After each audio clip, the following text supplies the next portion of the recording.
How's it work for you? Right? Maybe because of the recording and adjustments, maybe Oh no, like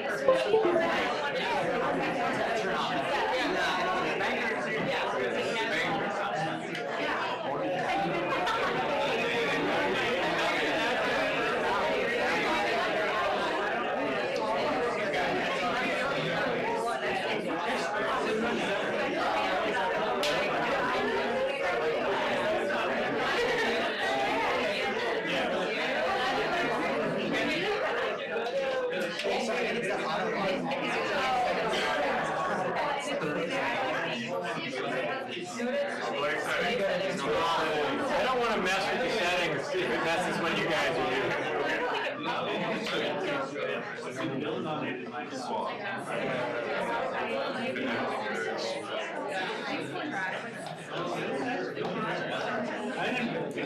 Welcome. I have the distinct privilege of getting to this.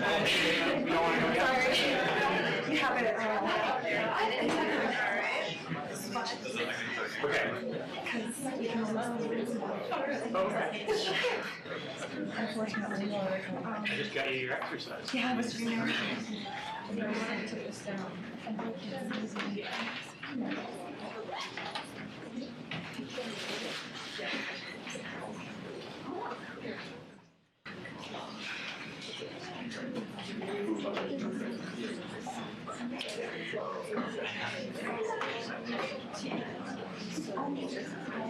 Justin was wondering if the lights are set.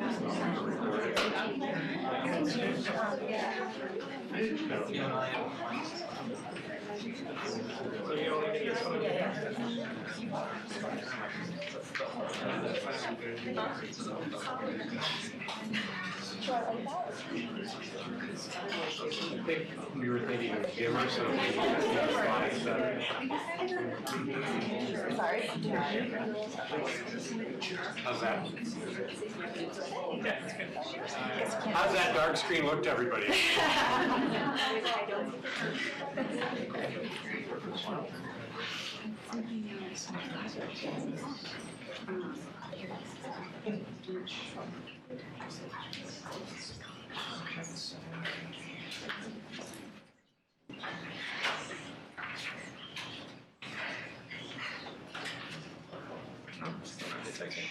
Something dead was that.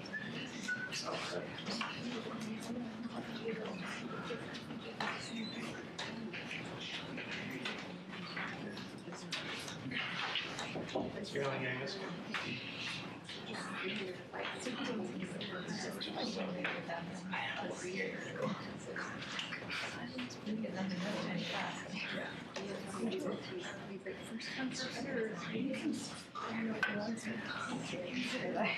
I can start talking. We're going to need Joe to have it working by the time because I'm going to talk for a minute. And someone's going to be coming up. Okay.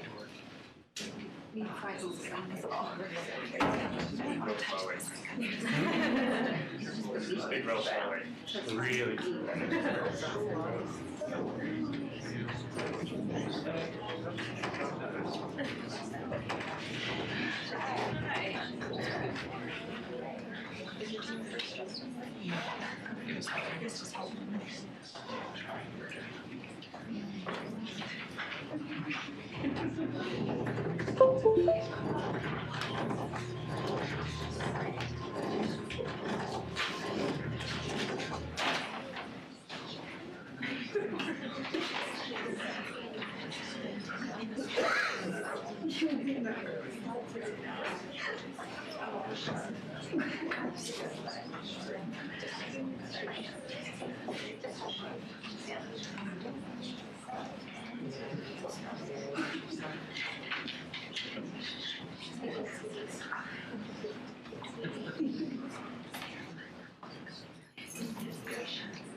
Was it showing up or did it? No.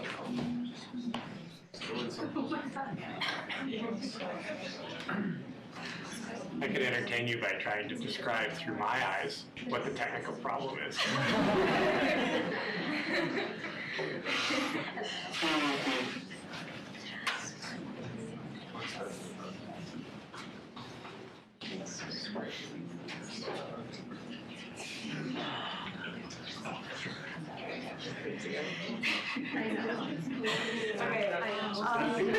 It was looking for, I can only get the screen down there, so I need to sit down here and it's totally black and not coming on.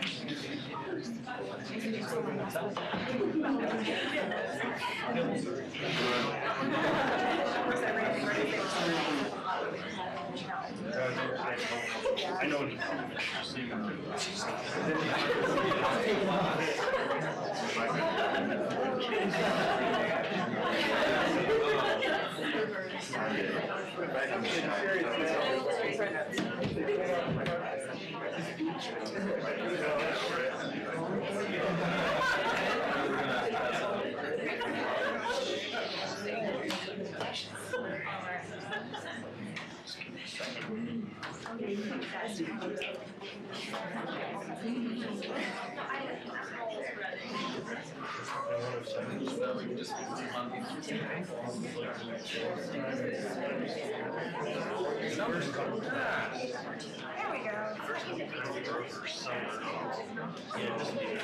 The DM takes a little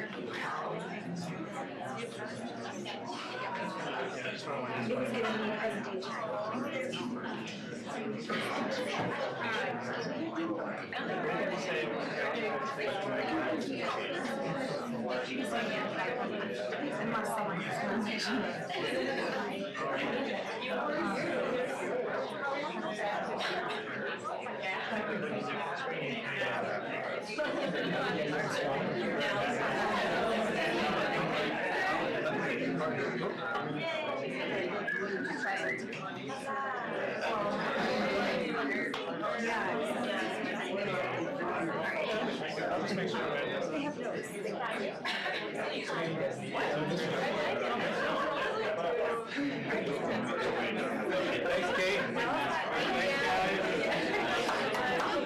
Okay, we'll try this again. Now I have to talk really fast, right, Brett? So welcome. This is an important part of the GSSE journey, which is our cohort 9 has been off doing summer field work, and just like the realization sunk into me that summer's over for me, I think it's sunk in for them that summer's over for them too.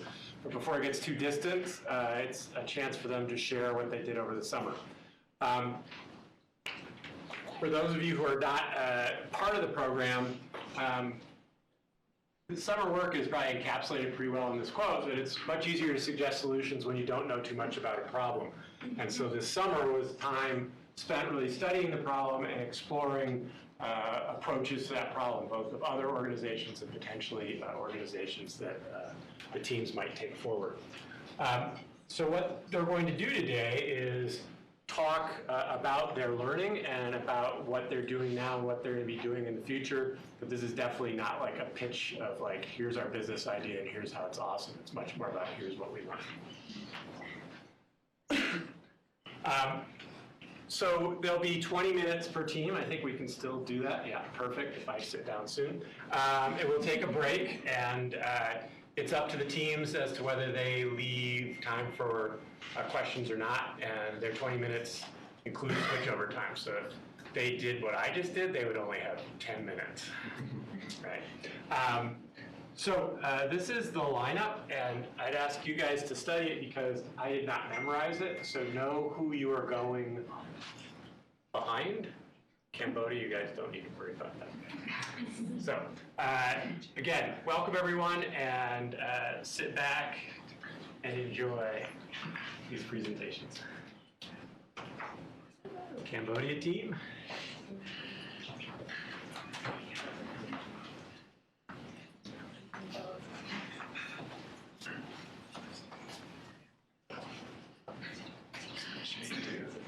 Everybody could just make sure you hit duplicate up here. This is the recording works downstairs. Okay. Does this one help? Yes.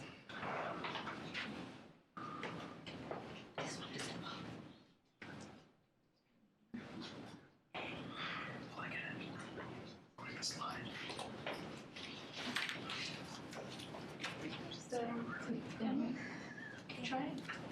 Yes. All right. Well, welcome. We are Team Education, and we spent our venture in Cambodia. My name is Melissa. I'm Farishta. And I'm Sawan. Oh, we're not doing. Oh, go ahead. I I will bring that up. Okay, so for our research, we focused on, as our professors advised, focusing on not diving into the solution, but into really using the summer to understand our problem, which is the poor quality of education in Cambodia. This creates high dropout rates, especially in secondary school. As you can see, out of 100 kids that are enrolled in primary school, 12 years later, only 10 will graduate from secondary school, which is essentially high school equivalent. This incredible amount of dropout rates inspired us to go into the field so we could understand what causes this. Oh, go back, sorry. Our initial question was, how can we create an education model that incentivizes youth to continue through secondary school, and a model that also motivates the parents to support their child through the process? We plan to talk to students, parents, and NGOs and other industries. For students, we had focus groups, we had workshops, and we also had soccer clinics to build relationships with the kids. For the parents, we talked to the tuk-tuk drivers, farmers, manufacturing workers, shop owners, things like that. And for the industries, we talked to vocational schools, the Ministry of Labor, and child improvement NGOs, similar to what I mentioned. So we hopped around the country. We started in Phnom Penh, which is the capital city. And then we went down to Kampot, which is a salt community. And then we went up to Siem Reap, which is a very large tourist area due to the infamous Angkor Wat. And then we went up to Banteay Meanchey, which is on the Thailand border, and it's known for the manufacturing region. So just like Melissa mentioned, the three important segments of our research, one of them are parents. Before we went into the field, we wanted to know what would incentivize parents to support their children's education, and what can we do so that they would stop preventing their children from going to school. In our research, we plan to do in-depth interviews. We interviewed about 15 parents, each one spending about 2 hours with each one of them, so that we can better understand the problem of why the children were dropping out. Card sorting and ethnography was also part of our research. So some of the notable findings when we talked to the parents was that the first and foremost one is the lack of active participation. Parents were actually not the ones who would ask their children to drop out of school, but they did not have an active participation, meaning they did not really care about whether their children would drop out or not. Another important point is that we found difference between the older and younger generation parents. The younger generation supported education more than the older one. They valued high school education, but at the same time they wanted their children to have some sort of practical skills. That practical skill could be vocational skills, knowing how to use computer or know English. Other than that, most of the parents, we found out that they did not really value high school diploma. Just like this lady sitting over here, we talked to her. She owned a shop, a mechanic shop, and she preferred her children to own a shop just like her, or rather than be an employee somewhere. And lastly, the expected child income per day was $3 to $5. And so next is students. Students are undoubtedly the primary beneficiary for our research and venture.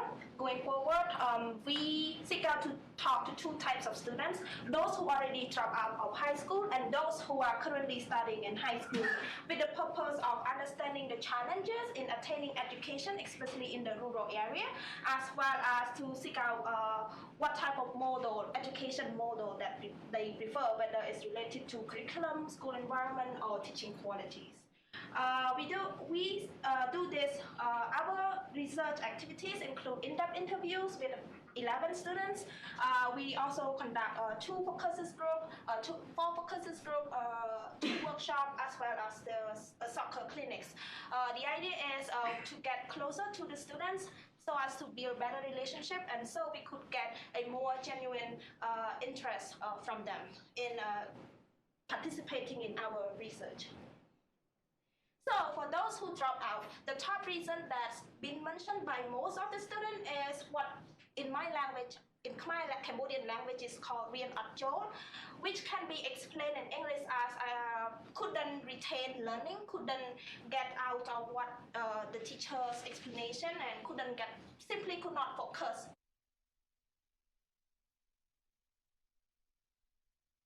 Of them losing concentration, and they cite different reasons.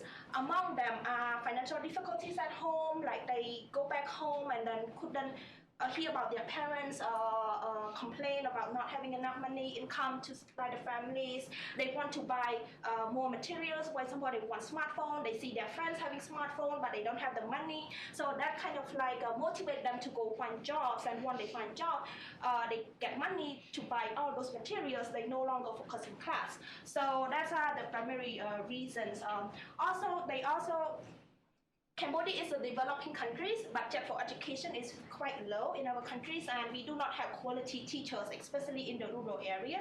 Usually, students would supplement their public school education by going to private tutorings. A lot of the kids who drop out couldn't get much from going to public school, but they don't have enough money to go to private lessons. So that's also the reason for them to drop out as well. We want to find out what type of education model, what is an ideal school look like. So we have this school design activity with kids. We ask a hypothetical question. Imagine if they are the school director, what would their school, an ideal school, look like for them? So in the school dimension, of course, it's predictable that they would want quality teachings, but they also want polite teachers, because in Asian culture, we have this hierarchical customs. So teachers are supposed to be like totalitarians, but they want a more polite teachers.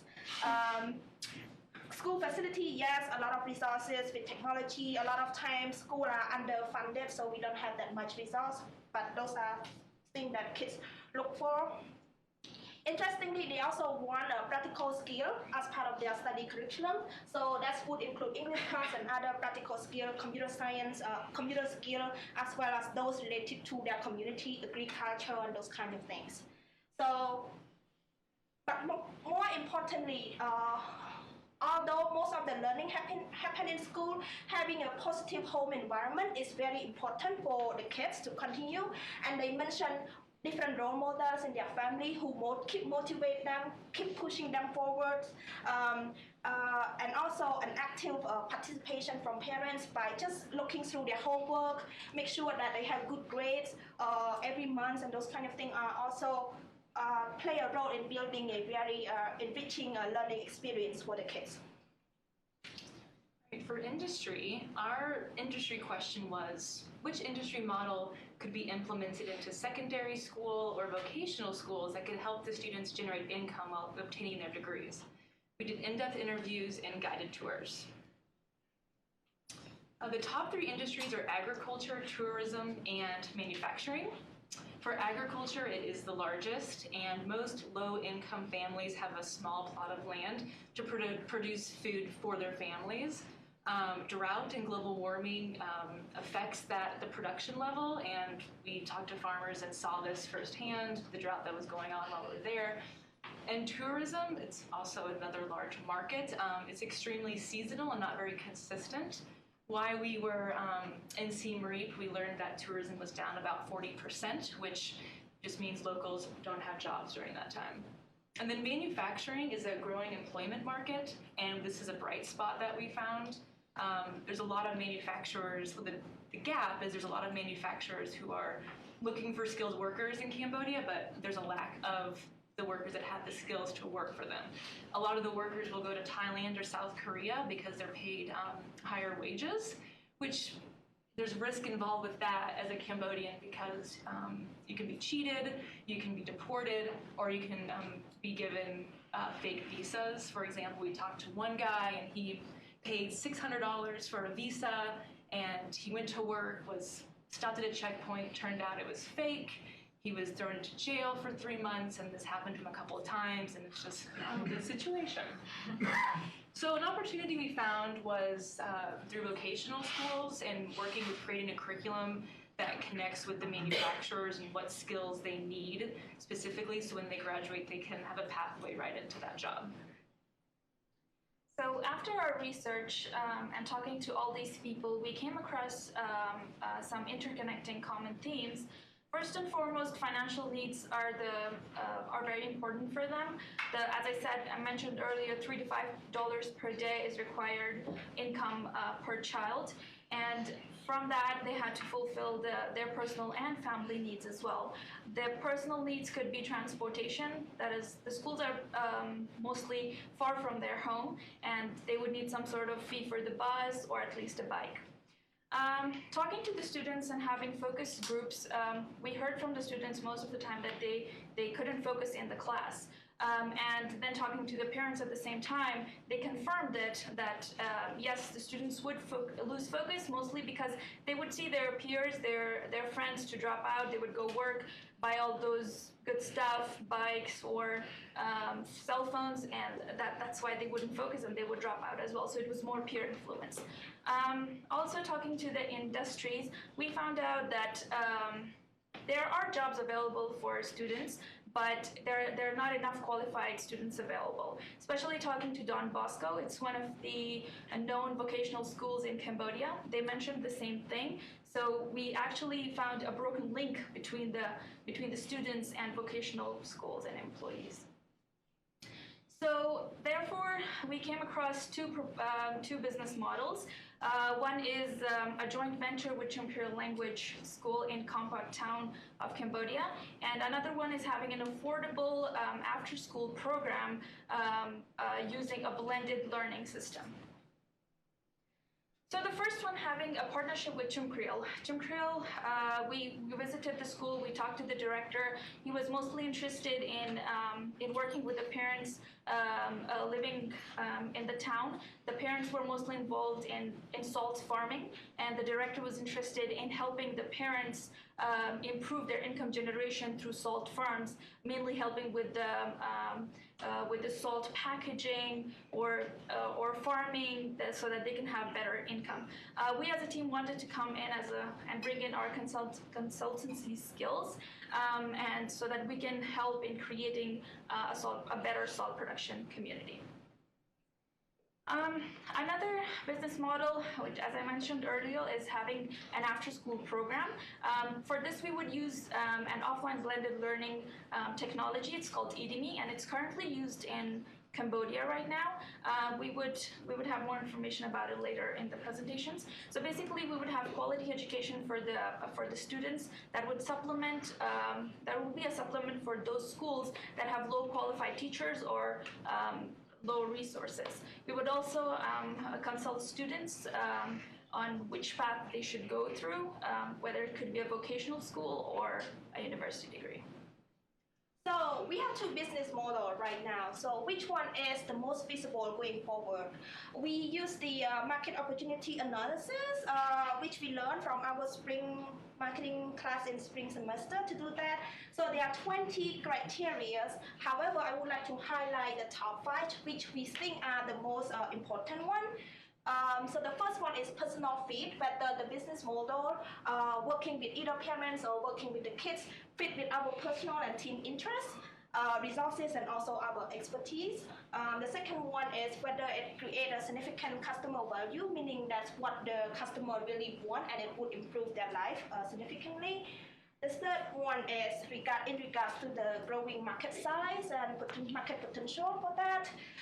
Obviously, like parents and education is a growing market, while working to create income generation skill with parents will take longer time to grow the market. More importantly, we also look at the ability to scale. By having a business model that can be scalable would then lead to a more sustained revenue source for us. So we come to the conclusion that business model number 2, which is creating an affordable after-school program using offline technology that we have already have, make the most sense for us going forward as a GSSE venture. So in summary, we look in many problems that lead to the student dropout of educations, including quality, financial difficulty, distance to school, and other factors. However, our solution, we want to narrow down our focus to just those students who drop out because they do not have access to quality education in their communities. And we saw that by having an affordable learning program to supplement the lack of education. And we do this, we would be partnered with Udemy, which is a startup that I and my friend started before coming to GSSE. Short version is an offline version of Khan Academy. So we have all this technology layout. So GSSE journey so far has been a very interesting and a rewarding one. We begin by just focus on understanding the problem, getting inspiration during our research, secondary research, as well as during our summer research, talking firsthand experience with the customers, with parents and kids. For fall semester, right now we come up with this business model. So we want to focus in the fall semester on validating this business model by partnering with Udemy, the existing technology startup, to do a pilot testing with community back home, and then try to get feedbacks and refine our business model. And this would be what we're gonna focus on in the fall semester. So we expect some challenges as we venture forward, but Laura Croft has joined our team as reinforcement. Challenge accepted.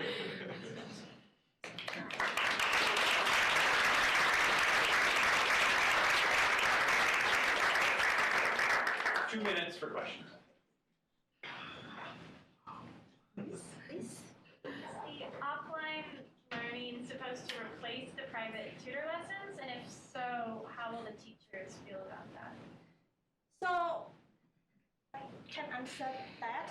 So the problem in Cambodia right now, it's not a surplus of teachers. It's more like there's a lack of teachers, or teachers who are not qualified to teach.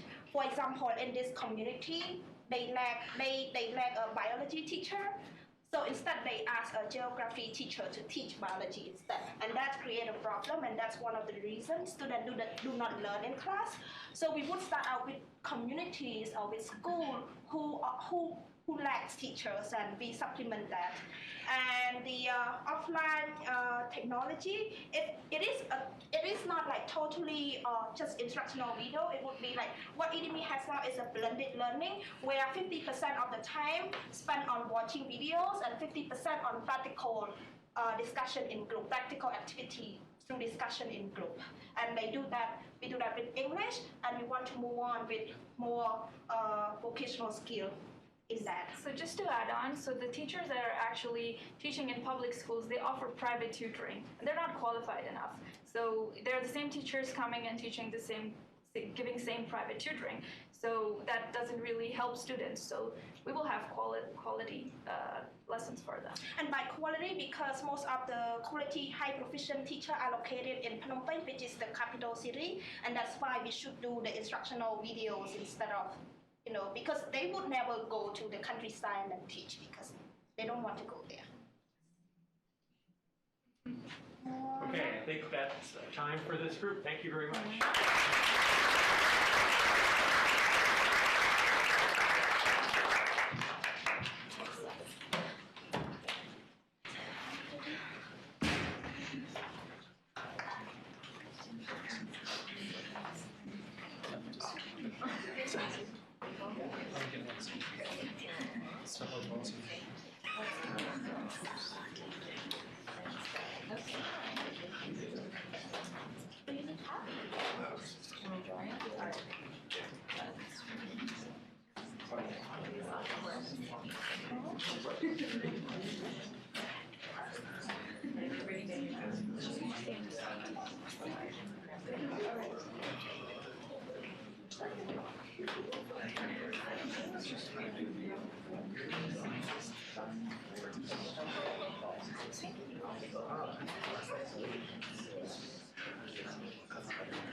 Indonesia has become one of the largest greenhouse gas emitters in the world in recent years. This can be largely attributed to slash and burn agricultural processes done by palm oil companies. Basically, they come in and they either buy or acquire land from smallholder farmers or indigenous tribes and slash and burn this land. And much of it is either old growth forest or peatland swamps, which happen to be one of the most natural carbon sinks in the world, meaning that it absorbs carbon dioxide from the atmosphere.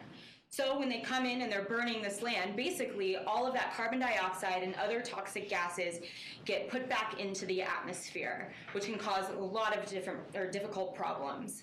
But that's not the only externality that happens. There's also biodiversity loss. For example, orangutans have lost 80% of their habitat in recent years.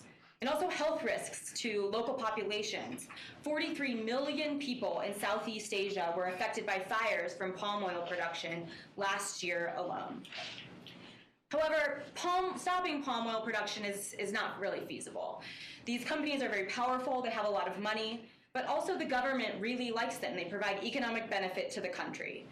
So that's really not our goal. Basically, what we've decided is to work with these smallholder farmers who are either selling their land or abandoning their land to go to palm oil companies and palm oil plantations in exchange for employment. And this way, they can make a little bit more money than they were before. So basically, the question becomes, how can we increase the livelihood of these smallholder farmers so they're not driven to sell their land for palm oil production? My name is Gwen Corner. I am Santiago Herrera. My name is Bo Blodgett. I'm Michael Zhang. We're team Mama Boomy. So, how to keep agriculture land away from big palm oil? Initially, we want to see if it was possible to increase the economic value for the farmers who were producing real forest-friendly product. Also, we call these kind of product as non-timber forest product, such as rattan, honey, and natural dyes, as well as organic agriculture products, such as coffee, chocolate, spices, and rubber. When produced, this kind of product do not cause a significant loss of biodiversity. Clear cutting or slash and burn techniques. So we want to create a value chain between Indonesia and the US and China, which will increase the farmers' income. Also, it will decrease the needs for them to sell their land to the palm oil production. Okay, so while in country, we partnered with an Indonesian organization that had over 1,500 NGO grantees. Now, we met with 15 of these grantees who specifically worked with farmers to increase livelihoods and to encourage ecologically sound agricultural practice.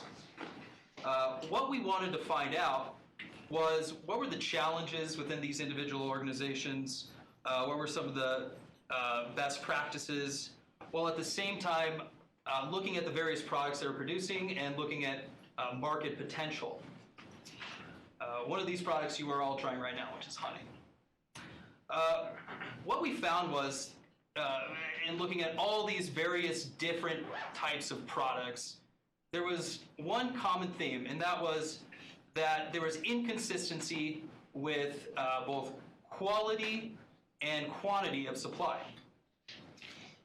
So a lot of these organizations, these NGOs, try to fix this with farmers groups or cooperatives, but without consistent demand, these farmers were seeing very little added economic value for putting forth more effort to fix these shortfallings in their products. Basically, the attitude that we ran into was, why should we put forth more effort if we're not going to get paid for it? The intervention that we began to see was that buyers of these types of products would have to create long-lasting, long-term relationships with these farmers and co-ops in order to increase quantity and quality to the point where it could be sold in Western markets. For non-Indonesian business people, this seemed like a daunting task.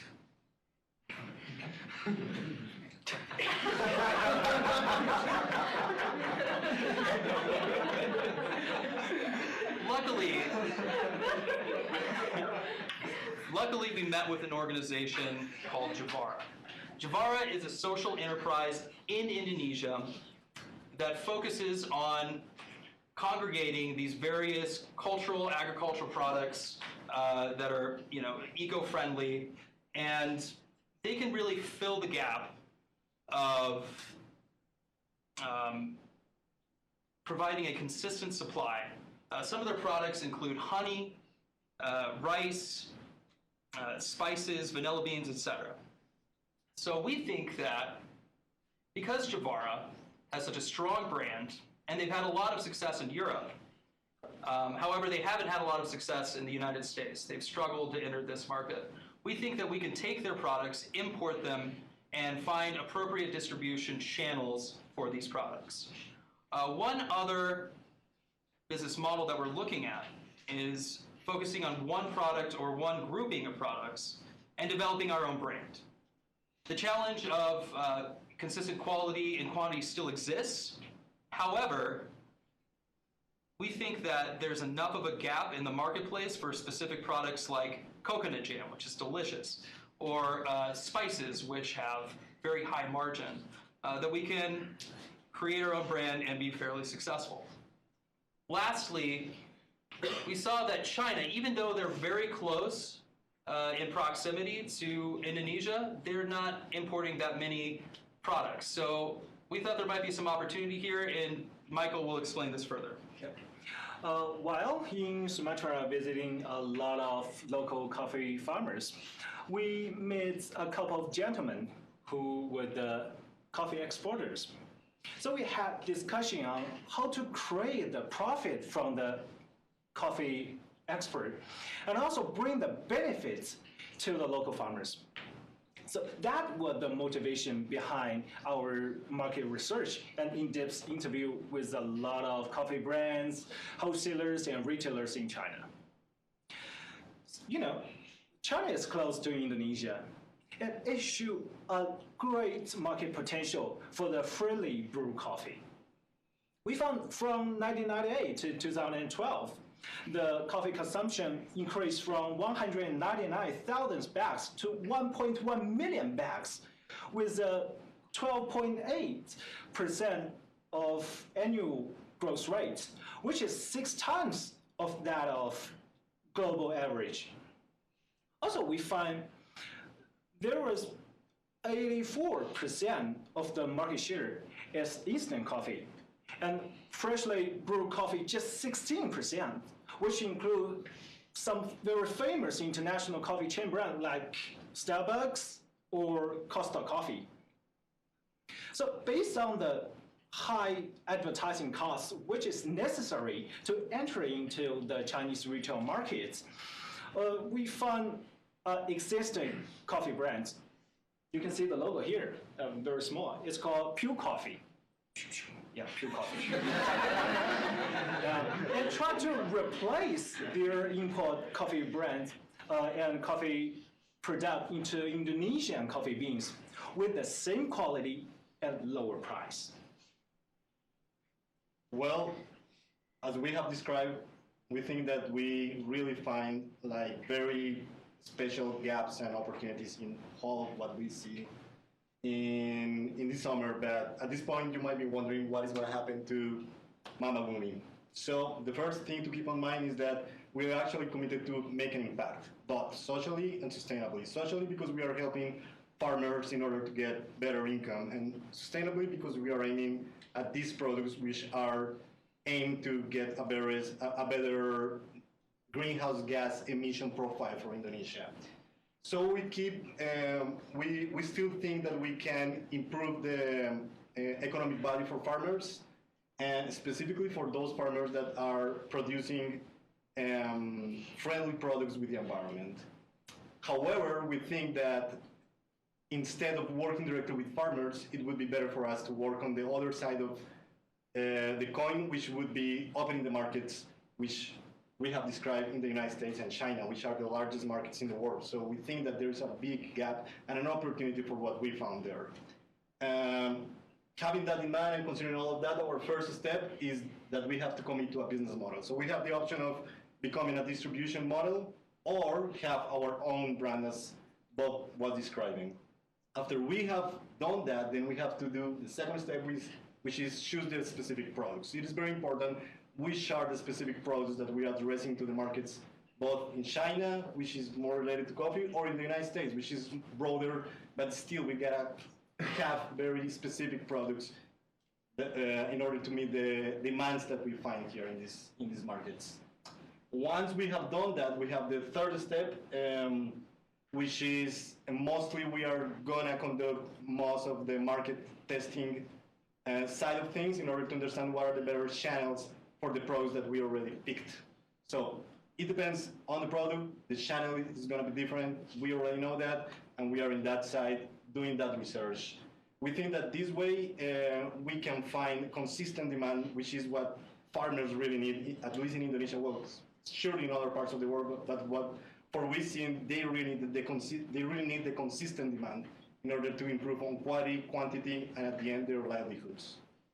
And finally, our fourth step is for sure raise capital in order to buy the products in a larger scale in order to get good products and import them to our markets in the United States and China. Any questions? We are open right now. Thank you very much.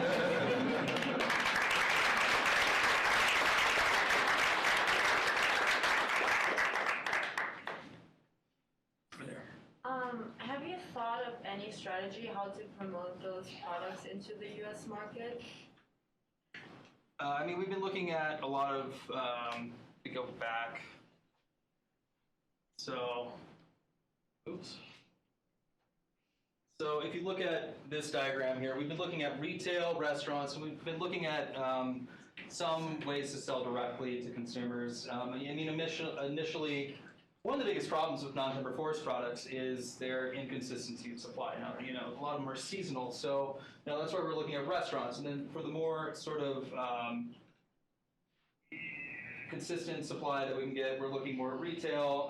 We've also considered some sort of different strategies to sell directly to the end consumer, whether that be through sort of just these gift markets, sort of these kind of hipster flea markets that are popping up, or we've looked into like a gift box model, but I think we're starting to move away from that model. It's really going to depend on which business model we end up choosing, because those are very different strategies for either the distribution or our own branding. So. Yes. Have you done any research on the profit margins of the palm oil companies, such that if you are successful in helping farmers grow their livelihoods and retain their lands, what's to prevent the palm oil manufacturers from simply coming in and offering more for that land? Go ahead. Well, what we have been seeing in the palm oil industry, especially in Indonesia, is that palm oil prices internationally have been going down. So actually there is something at some point is going to happen that they don't have like enough income for the farmers. So that's why we get there with our products. So there is another option for farmers to also get good income, which is not only palm oil, which is going down in terms of price. And at the end, it's going to happen that, in the long term, it's going to happen. If the prices keep on doing that well, that trend, it is not going to be sustainable for farmers in the income, in the revenue way, So that's the answer for that. Any more questions?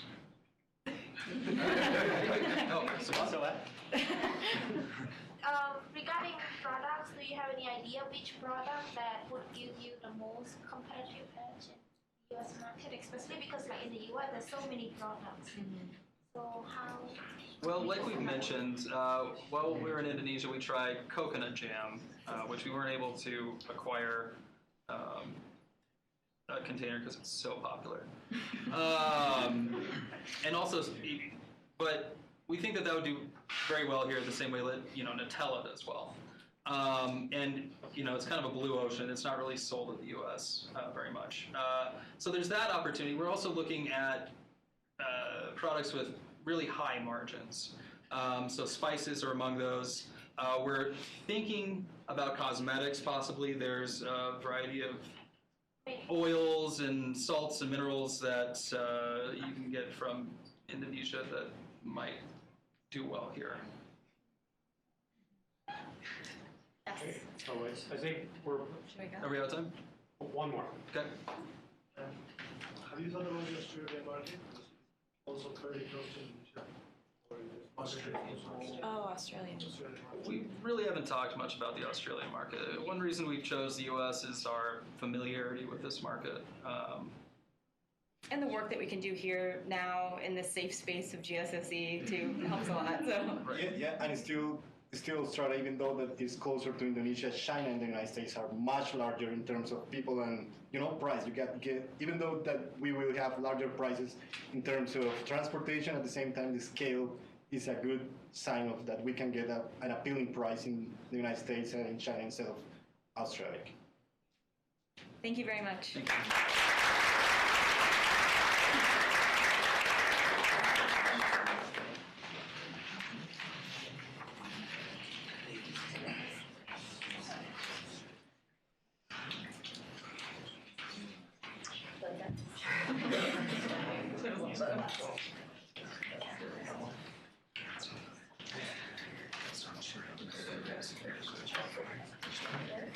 See now.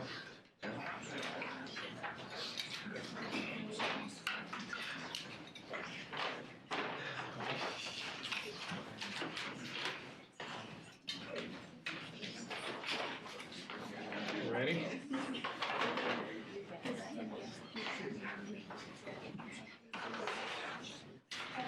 Good. All right, well, good afternoon, everyone. My name is Javier Echeverria, and these are my teammates, Vishal Kafle and Austin Bell, and we are Team Growing for the Future. We're going to present to you on our summer research project. Right now, Emma is passing quite a few items of different business opportunities that we might pursue. So, yeah, please take a look at them and let us know what you think. So, our motivation, why do we start doing this? Just to give you a few facts, 1 billion people, or approximately one out of 7 people live out of $1.25 a day. There's 800 million people in this world right now farming in less than 1 acre plot of land. 80% of the produce that is consumed in these developing countries is grown by smallholder farmers. And 50% of undernourished people are smallholder farmers. So why are we so interested about this? I am from Central America. I have worked very closely in rural communities. I've seen firsthand the daily challenges that farmers face. Vishal has also worked in Nepal with agricultural co-ops in rural areas, looking at very similar issues. And Austin has traveled pretty much all around the world in many areas, and he's also seen these issues.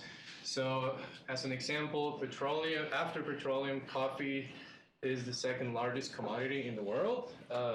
It's about a 60 billion annual industry, which only 10% of this income goes back to the country of origin, and only 0.5% goes back to the farmers. So this is pretty shocking, and I mean, this is just an example of an agricultural crop that smallholder farmers face. So in these past 2 semesters, we researched what business solutions can help empower farmers, and we came across 3 main factors that, if you put them together, they usually tend to work really well in helping farmers climb out of poverty. And the first one is financing opportunities. Usually farmers, they don't have access to bank loans, they don't have any collateral, they don't have anything to put as a collateral. Sorry. So giving financing opportunities to farmers so they can buy their inputs, equipment at a low interest rate. Is a great opportunity for them to scale up. Then also capacity building, teach farmers about best agricultural practices, how to increase their yields, how to fertilize their crops, how to harvest them, how to post-harvest processes are very important. So teach farmers how to do all this is crucial.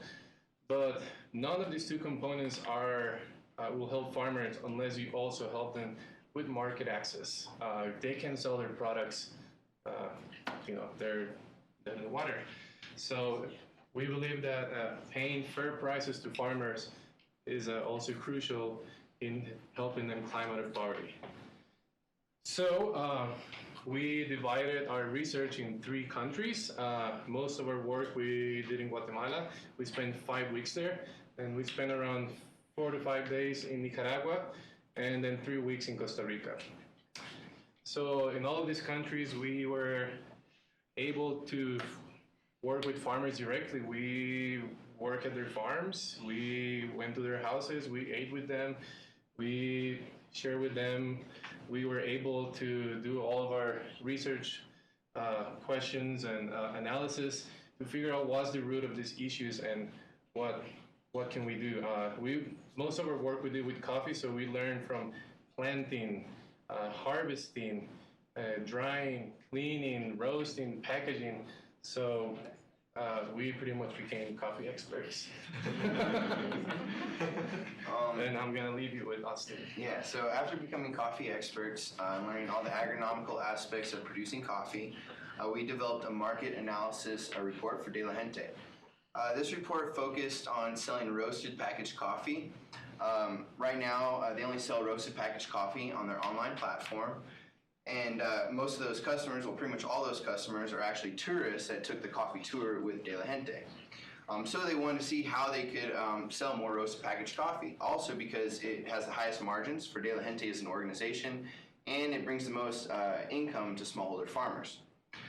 So when developing this report and looking at the potential markets, we looked at advantages, disadvantages, potential opportunities. Some of the markets we looked into were roasters, coffee shops, breweries, high-end businesses, CSAs, food co-ops, but mostly we were focusing on retail. We figured that if they could get into the retail space, they could scale very rapidly and hopefully create more impact for farmers in the long run. Unfortunately, after analyzing their financial statements, we realized that it's not necessarily feasible at this moment in time. Their expenses are a little bit too high to be competitive in the marketplace. Their prices would be higher than their competitors, and they would be without certifications, whereas most of their competitors either have Rainforest Alliance, organic, fair trade, so they'd be priced higher without those sustainable certifications. So that was an issue with going into the market. Also, it would be hard to market it as a premium product because they have no financial resources or marketing resources to put towards their coffee to create a premium product, an image of a premium product. One of the reasons that it was so difficult is they're actually paying their farmers at 200% over market value, which is great, except they can't enter the space unless they cut their costs. So unfortunately, it's just not feasible right now because that goes directly against their mission, which is to help smallholder farmers and empower them, which they're doing a great job with. But they're just not willing to cut prices to farmers, and that is why they're a nonprofit organization. So after analyzing this business model, we looked at other business models, and this is one example. Is Cafe Monteverde in Costa Rica. It's a sustainable coffee farm. Interesting thing about this coffee farm is they actually engage in agroforestry. So half of the farm is based around growing coffee, and the other half is natural forest. This promotes biodiversity. It creates a natural corridor for wildlife. Not only that, they're engaged in renewable energy with the biodigesters. They use that energy to cook their food in the kitchen. They recycle all of their water naturally through a system of pools with lilies and plants before releasing it back into the environment. And they have a nursery for saplings and seedlings that they distribute throughout the community and to the other farmers in the region. Not only this, Monteverde is they're on the forefront of sustainable tourism and agro-ecotourism. And they're actually bringing students from all over the world, international students, and bringing them into Costa Rica and teaching them about sustainability. So it was a really interesting business model, but they are still struggling with trying to bring their coffee to market. We noticed this again. You're competing for pennies in the coffee market, and it's very competitive. And a lot of times by doing the right thing, it adds more expenses and adds costs, and it makes it hard to compete in the global market. So we decided to look at some other products, one of which is cacao. So in Nicaragua, we visited this small cacao operation, small cacao farm. It was very interesting. We learned a lot about growing cacao and chocolate production. But unfortunately, right now, this farm is a little bit small scale, a little bit too small to start bringing products into the U.S. Other cacao farms and other chocolate producers is probably a little more feasible, but we found right here it's a little too small scale at the moment. So we decided, hey, let's look into some added value products. And so we went to Hinca. This factory is in Costa Rica. It's based around natural food products. All that they can produce over 50 products, or nearly 50 products in this factory. They're all made out of superfoods, pretty much, and they're all gluten-free. So superfoods such as chia, quinoa, goji berries. They produce cereals, cookies, flours, fruit juices with chia, all kinds of really interesting, really healthy products. Something that's interesting about this opportunity is that right now they're only located in Central America, but they're at the point where they're ready to expand. So it's a good opportunity for us because we were thinking that maybe we can potentially assist them or partner with them in bringing their product into the U.S. and maybe creating a joint venture or moving forward with that kind of an idea. It was also just really interesting to learn how they created these added value products. All right. So when we went to Central America, the thing that we were trying to identify was like how can we increase the income of the smallholder farmers. And we had the hypothesis that if we connect the producers and the buyers and cut out the middleman, then that's going to increase the price that the farmers will receive. And we had that hypothesis before going there, and we spent our 2 months over there talking with different farmers. And we spent most of our time working with the coffee farmers. And one of the things that we found was the price of the coffee is really volatile. It's not about like how much the coffee farmers will get paid. It's about do they get that amount paid consistently or not. Most of the majority of the coffee is like 40% of the world, the total coffee production in the world is produced in Brazil. And the natural factors like rainfall and the drought, these factors impact the production of coffee in Brazil, and that will ultimately impact the price of the coffee all around the world. And the farmers in Guatemala and some other Central American countries are directly impacted by that. So we took a step back and thought about the question one more time, and then we wanted to think how can we mitigate this risk of volatility of the price of the coffee, and we thought about how can we diversify the income portfolio of a farmer.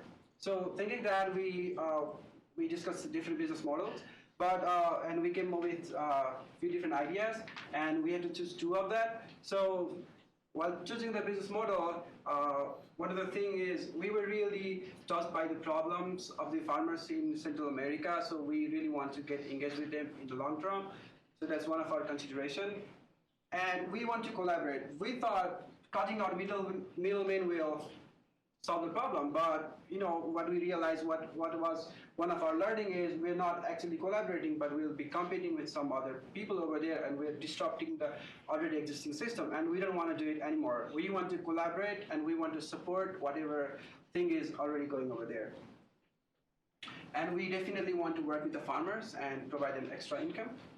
And one other thing we realized is it takes years of practice and dedication and discipline to make a startup organization or to form a co-op and make them have a really nice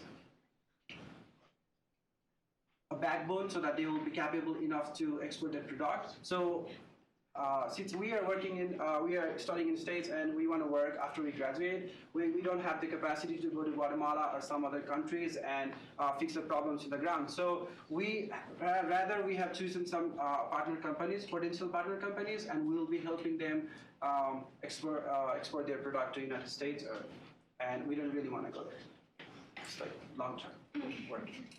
So our first prototype is service learning trips. As you can see in the picture, there's one Guatemalan lady who is serving coffee to us. So what happened is when we are working in the coffee farm, we spent 2 weeks working in the coffee farm, like working on plantation, harvesting, and everything.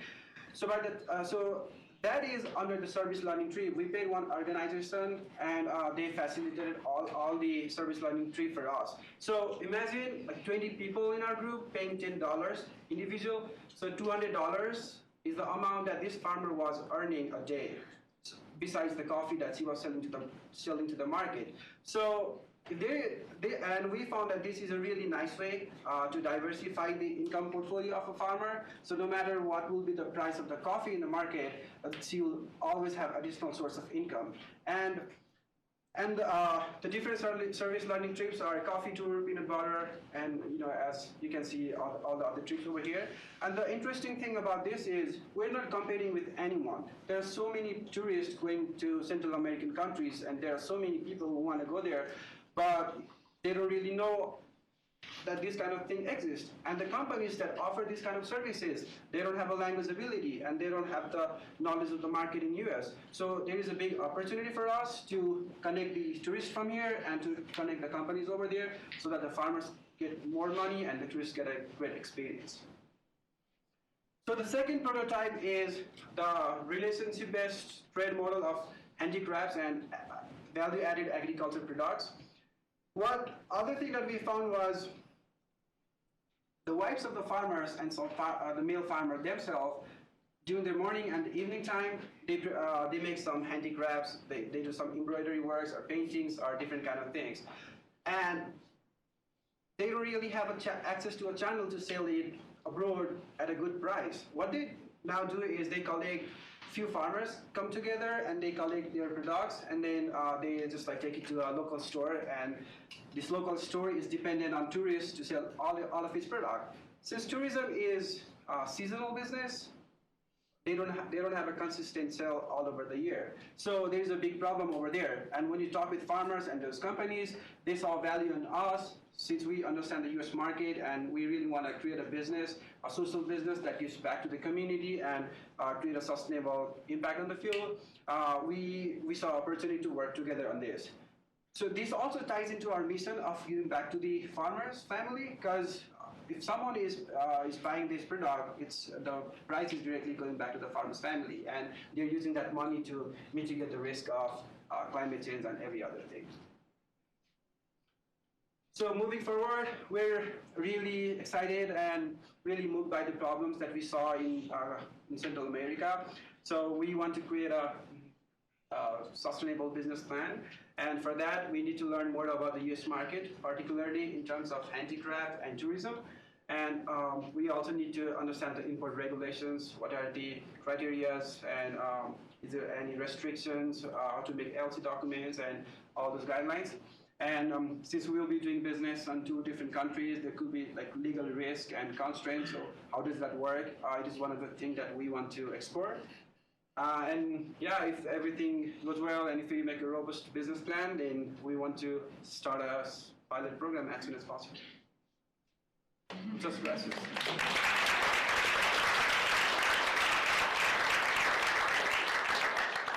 3 minutes for questions.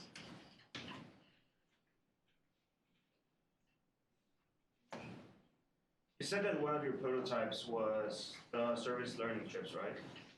But why would a tourist go and pay $10 a day if you can find like 30 different farms in Colombia or different places where you can just go and work and they'll give you room and board? With pages like Workaway or Woofing. I can answer that. Because all tourists are different, first of all. Some tourists may want to have that personal experience. They may want to, sleep in a shack on the farmer's, acre of land for a month. But other tourists actually might want to go back to their hotel room at night. They might want to, lay down in a nice bed, have a nice shower, have a nice, dinner at a restaurant, and then the next day go out and, volunteer and then go back. And so it's hard to group all tourists into the same category because they're all have different needs and wants, And 30 days at a farm, that might be good for you, but I don't know if your mom would like that,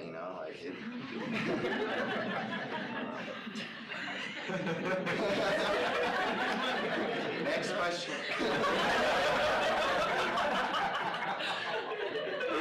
I'm just kidding. I don't know you.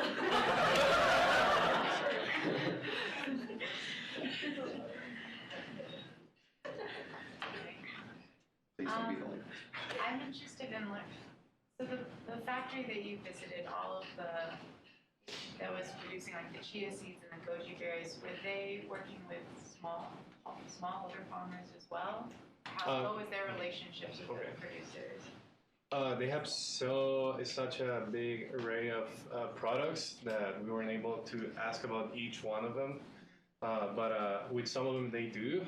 Actually, so the owner of this company, he's my friend. We graduated together from my undergrad. And for example, he went to Nicaragua and looked specifically for chia growers. And he actually invested in a harvesting machine that they have over there. So there are some,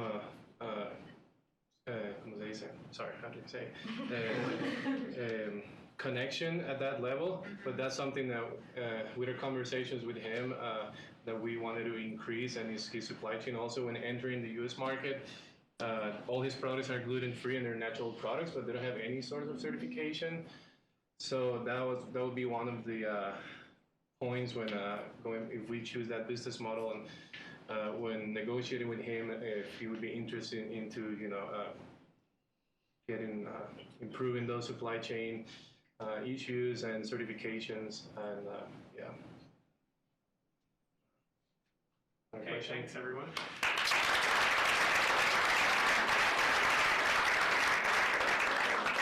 can go around collecting all this.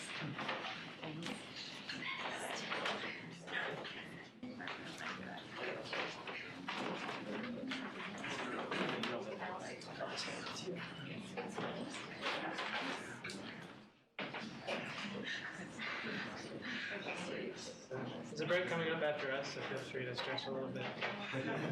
20 minutes. Okay guys, hi, welcome. I'm joined today by my teammates Venera, Justin, and Senna, and we focused our summer on the upcycling industry. So we began this process by first taking on the global challenge of overconsumption. And overconsumption is a pervasive epidemic, consequences felt the world over.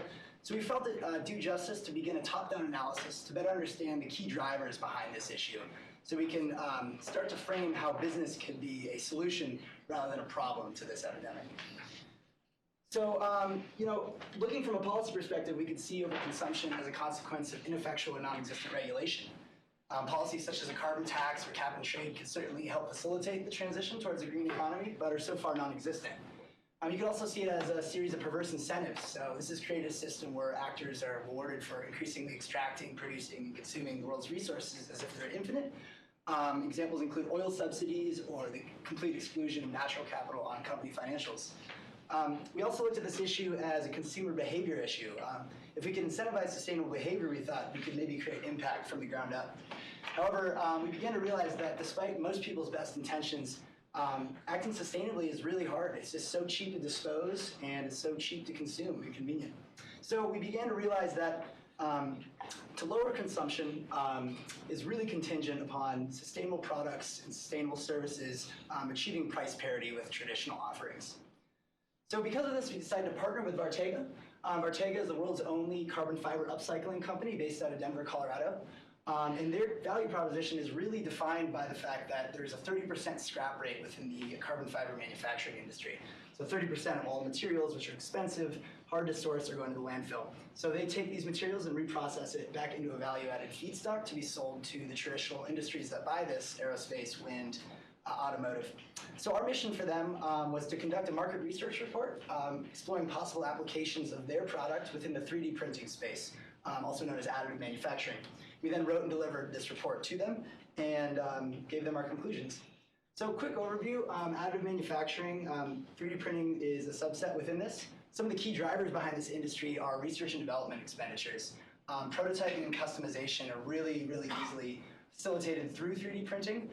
So that's one of the key drivers right now behind the industry's growth. Of course, falling costs and new applications are also driving that. However, there's a lot of roadblocks. Overall, we found this industry to be somewhat in its infancy. There is an issue of uneven performance metrics and a lack of standardization in end-use products, which has kind of restricted it from taking over subtractive manufacturing as the key industrial process. There's also volume and speed limitations that have so far, again, incentivized companies to use it for prototyping, but not for end-use, high-volume products. So emerging trends, there's a lot. It's a really promising industry. It's, again, in its infancy. Some of the cool things are multi-material printing, so printers that can print several different materials at once with embedded sensors, electromagnetic applications.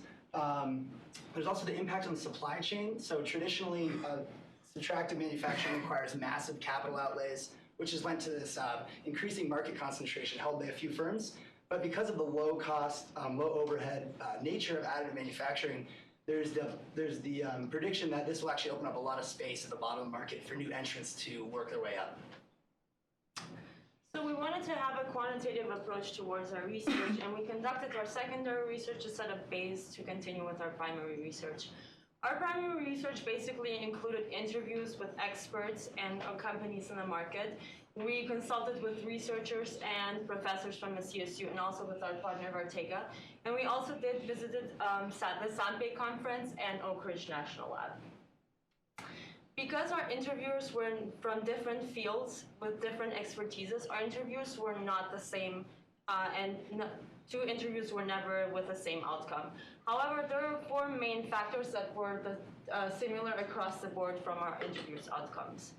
First of all, carbon fiber is a really strong and lightweight material, but it's also very expensive, and therefore companies tend to choose other composites material rather than carbon fiber. Secondly, recycled carbon fiber is not used in the additive manufacturing industry just because the quality of that product is not measured yet, and there is no benchmark with what to measure it. The sustainability factor is also never evident in this industry. In this case, for our partner, if they want to incentivize sustainability, but they want to have the same price for their product as the ones in the market, they would not be successful. Lastly, it is very necessary to have real-time feedback loops in the additive manufacturing. This because there have to be measurements for companies to be able to measure one product after another. The conclusions from our research also go down to four main points. Research and development makes it difficult for businesses to enter this market, even though this is a good thing because researchers are trying to find new applications. It also makes the industry constantly changing, and businesses cannot focus in one specific area.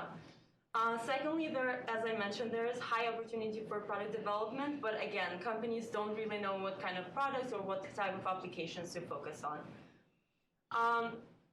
There is a high scrap rate in the market, and this because the technology that we were focused on and trying to evaluate was like additive manufacturing together with composites. Therefore, even though there are some recycling efforts, there are not enough recycling efforts to offset the scrap rate that is coming out of the industries like aerospace, automotive, or wind energy. Our last conclusion is that quality control and standardization is an issue. This because the measurements have to be there in order to know if a product can be used in these safe industries, but there is none. And in this case, the researchers are mainly focused on trying to set quality control and standards in these industries. Now, going back to our partner, we recognize that they have a novel technology. Other companies that do recycling and are in the market do just melt the recycled carbon fiber and reshape it to different forms. Vartega in this case is taking back the lost value of carbon fiber by recycling it, bringing it back to as clean carbon fiber in the market. They do have a competitive advantage, and therefore we developed two business models for them. The second business model revolves around trying to be an additive manufacturing feedstock producer. Even though this seems very promising, it still has no demand in the market yet. The second business model evolves around on-site recycling carbon fiber, and in this case, Vartega would have to partner up with either Boeing or Oak Ridge National Lab to be able to set the facilities on-site of the manufacturing plant and to be able to bring back carbon fiber as clean after they recycle. Even though our research ended up to be very promising, we will not continue forward during the fall semester with this partnership. We recognize that there are different ways we can do impact on, and Justin and Sana are going to talk more about. Now, if I ask you to picture the Galapagos, and if I show you this picture, would you agree that this is the Galapagos? No. No? Well, okay, I'm just going to assume that everyone agrees with my statement. So we went to the Galapagos for our second venture research, and this is what most people don't know about. Who should be responsible for this? We don't know, but what we know is that Americans contribute to this. The Galapagos is very rich of natural biodiversity. It has so many things, sea lions, just natural geological formations that it became UNESCO Natural World Heritage Site, as well as Darwin's inspiration of his natural theory of selection.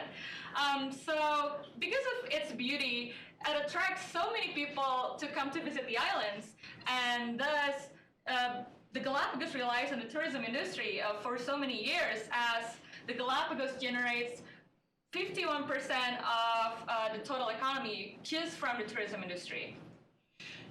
So there are over 200,000 people come to the Galapagos every single year. And among those 200,000 people, Americans contribute the largest number of tourists. As you can see in the blue part, 25% of the total tourists as Americans. So the continuous growth of the tourism industry requires ever-increasing infrastructure as well as human resources.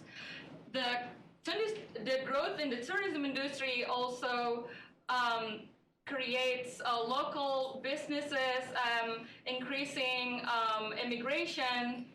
As you can see in this graph, in just 10 years, the population has quadrupled, which is a big number.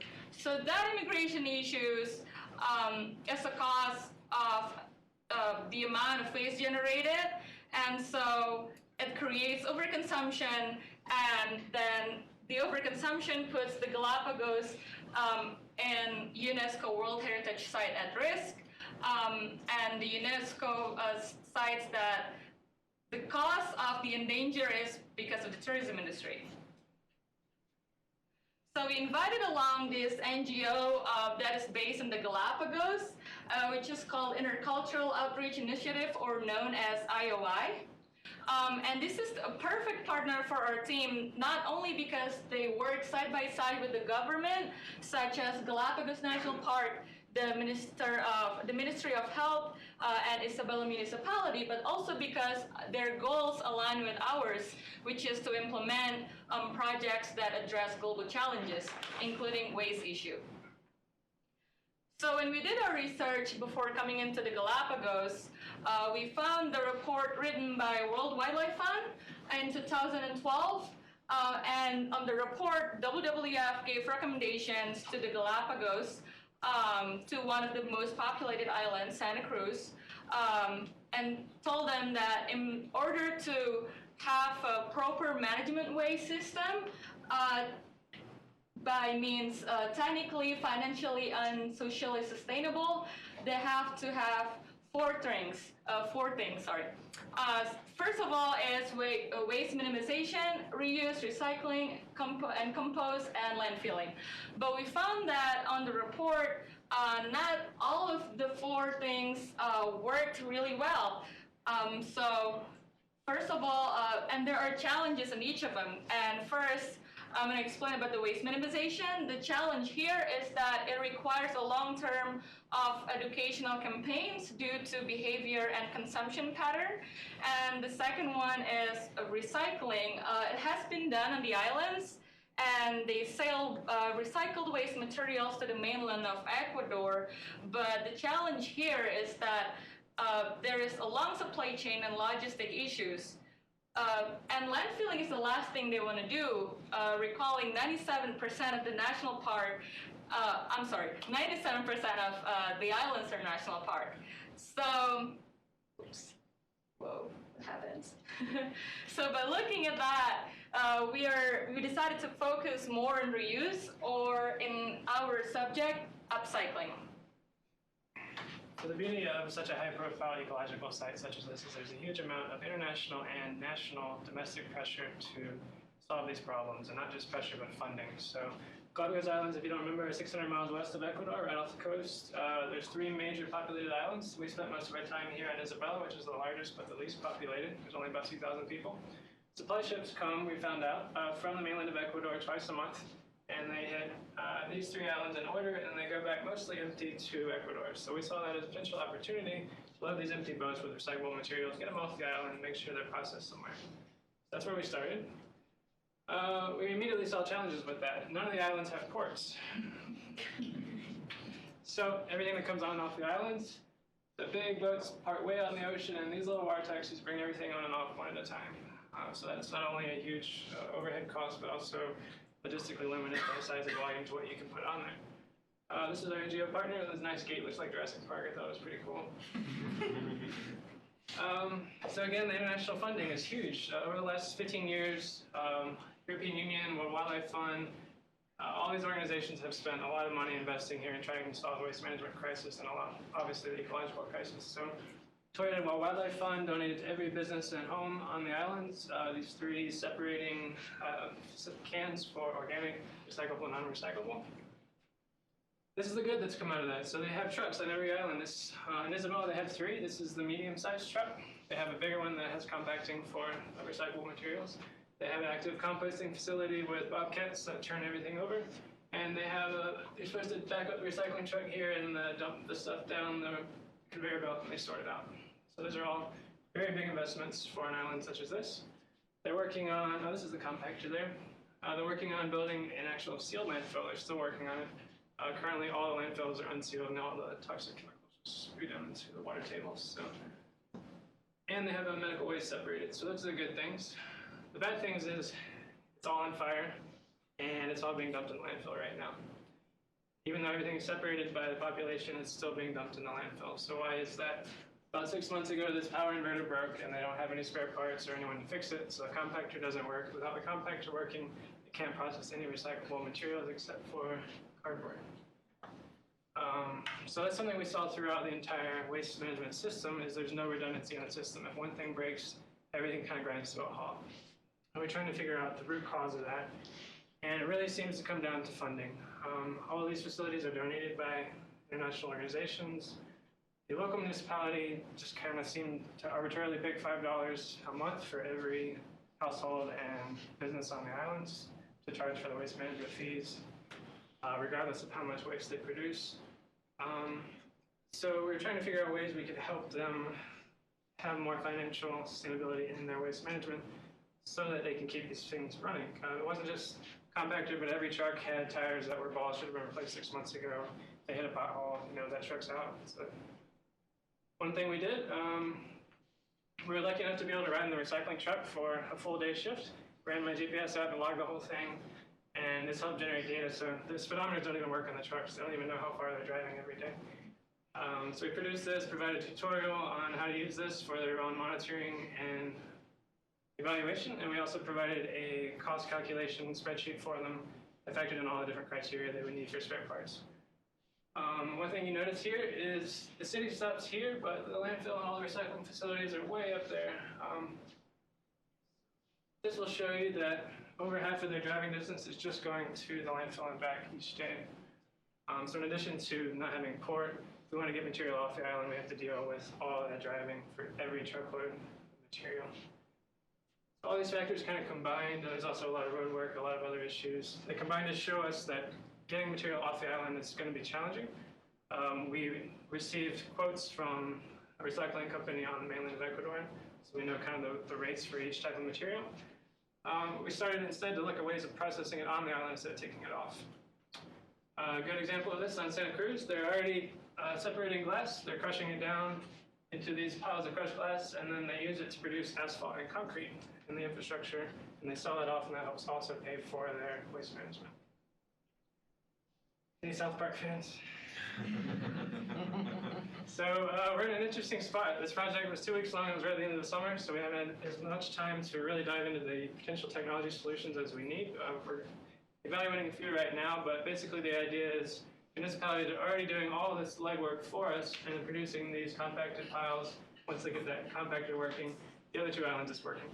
But there's nothing being done with this material right now, so we want to find a way to process it into a valuable material on the island without having to deal with all the logistical issues of taking it off the island. So here's the rates from the company. You can see PET plastic is by far the most valuable material, so that's where we focus our efforts right now. So we've come a long way from where we started. I know there was a lot of information, but I'd love to take your questions if you have any.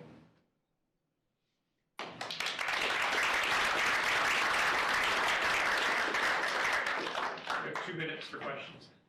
What did you guys determine from your research? What would be the appropriate dollar figure to charge per household, or would it be a tier structure? That's very challenging.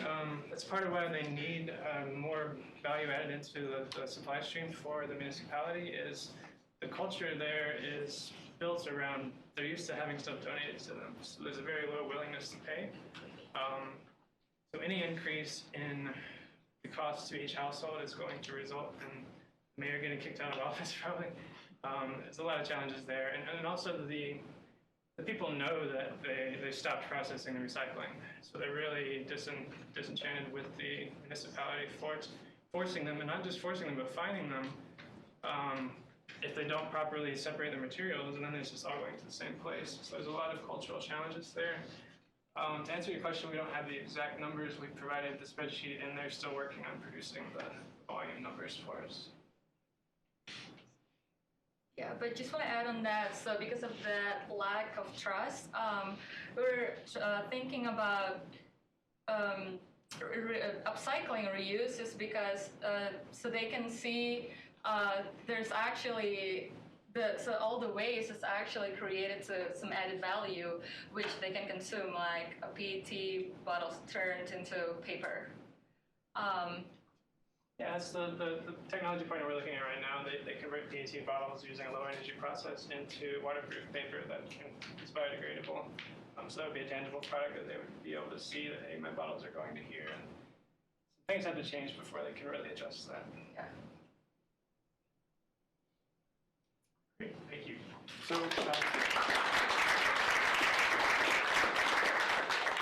it's time for a break. But for those of you who are here at the beginning, we kind of had our break right up front with our technology problem. So what I'd ask people to do is be very targeted as to dealing with whatever immediate needs you have to take care of and get back here as quickly as possible, because, so that we can do the second part of the program.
Oh, no, for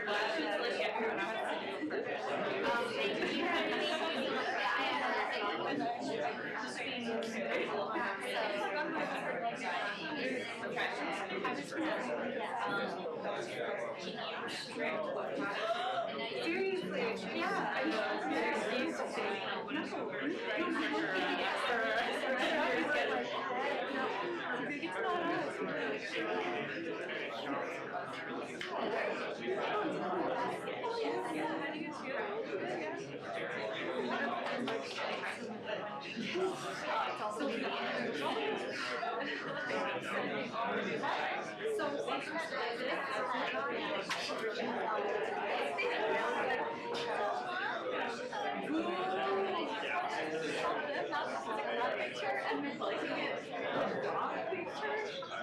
I showed you the dog picture, and then you read that. I just thought.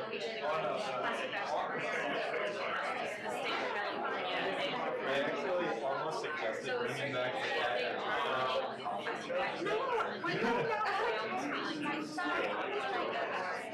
I just wanted to show you the I was trying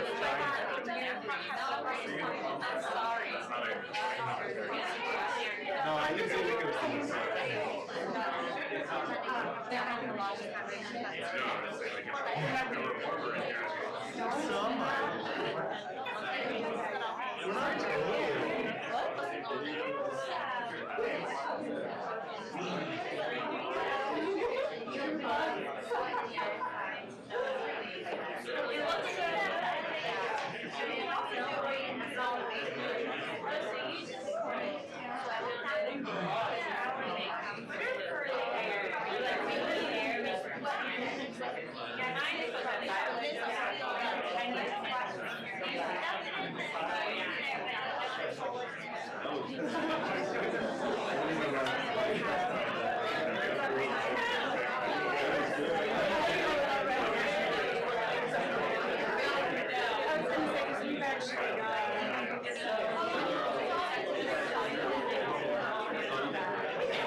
talk to each other.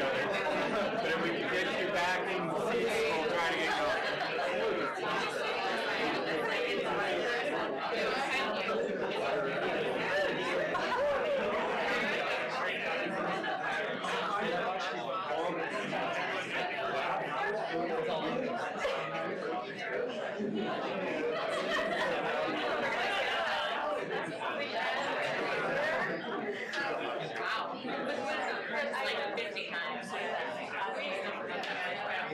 Well, green one out. Sure. Pull the green one out. Doesn't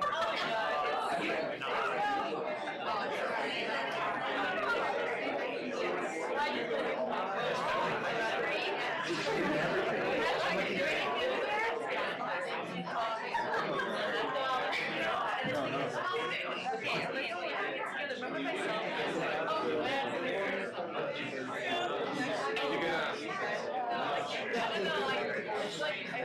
Yes, I said well,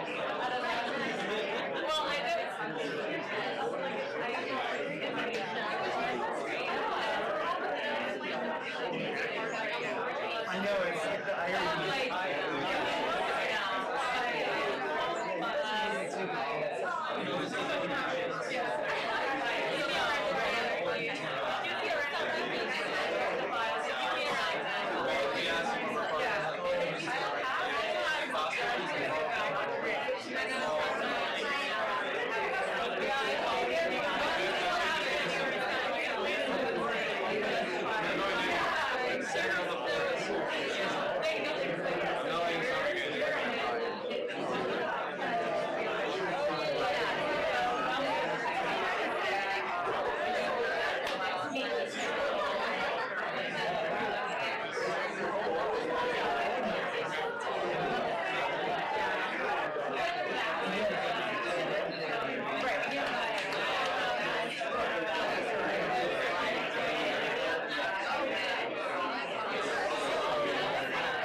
Please take a picture, everybody.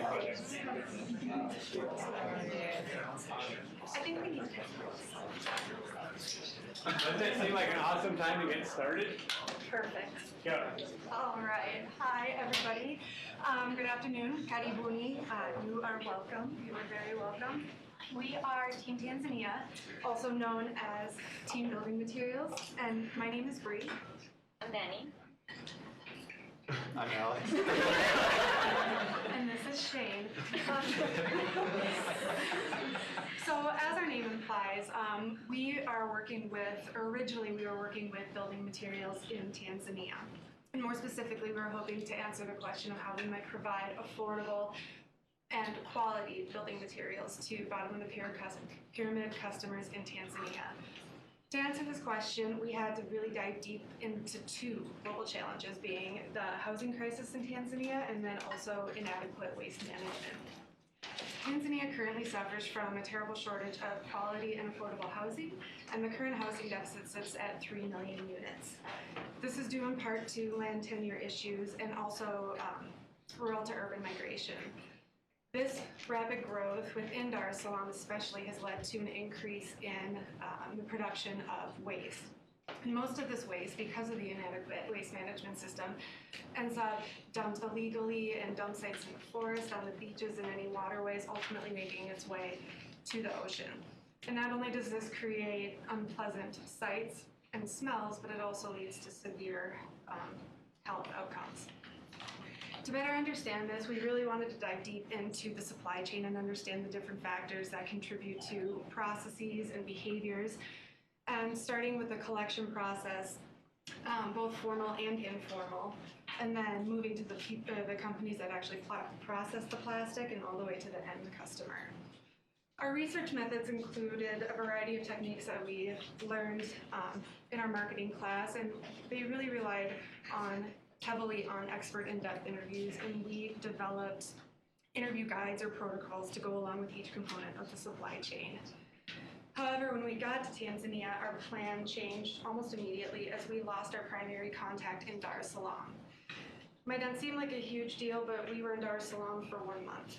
So day 4, we lost our gatekeeper, we lost our translator, as none of us have been to Tanzania, none of us speak Swahili. That actually was kind of a big deal. And after a lot of oh shoot moments and where do we go now, this turned out to not be such a bad thing because it forced us to explore and operate and communicate with spaces that we hadn't normally or previously considered. So we ended up in what, as tourists, we might consider retail spaces. We were able to explore workshops, how are the products made, what are their collection methods. We also ended up on beautiful beaches in Zanzibar, but understanding what for-profit companies are doing in terms of waste collection, what their philanthropic arms are doing in terms of community education, and beach cleanups and village cleanups and cleaning up dump sites.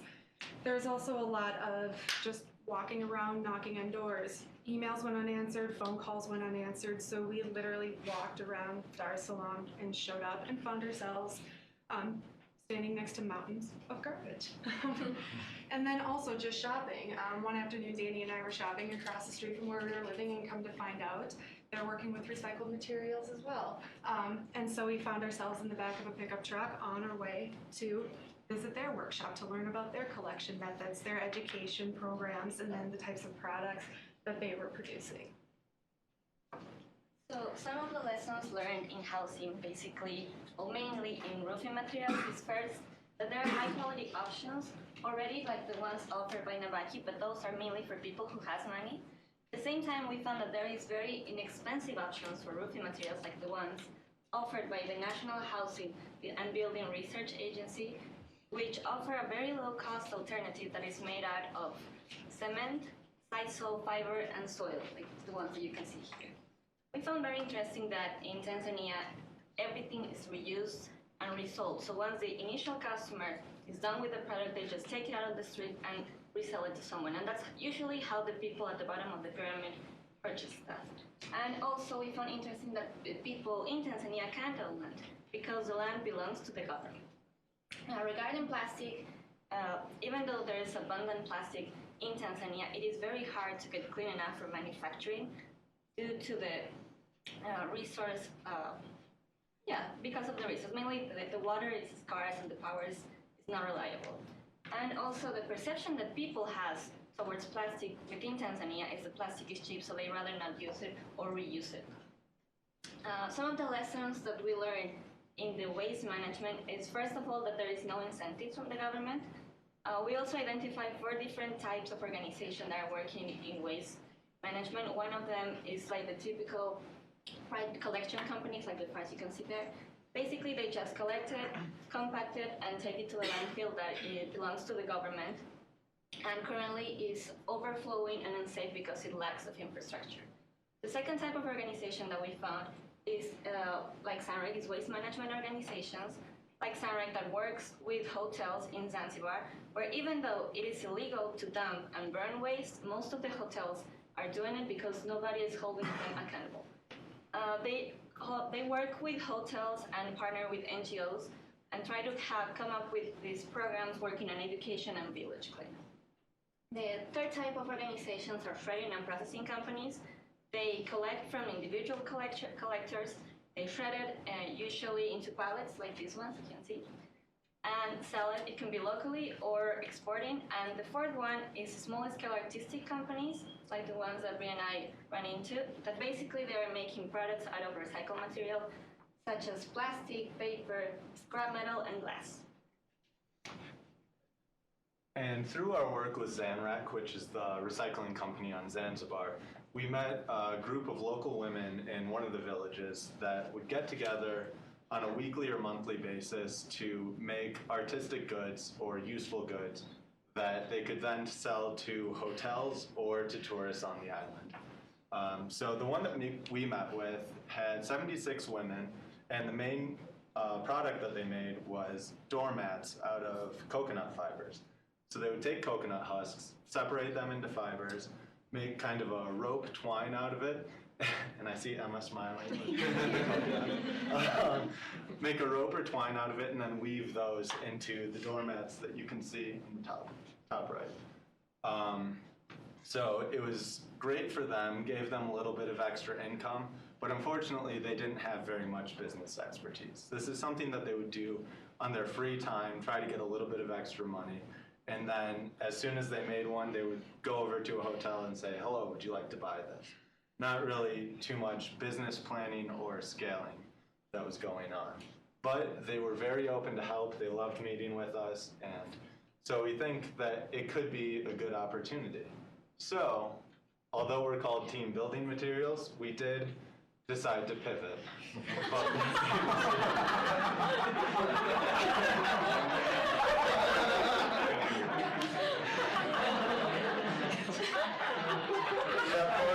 That photo is unedited,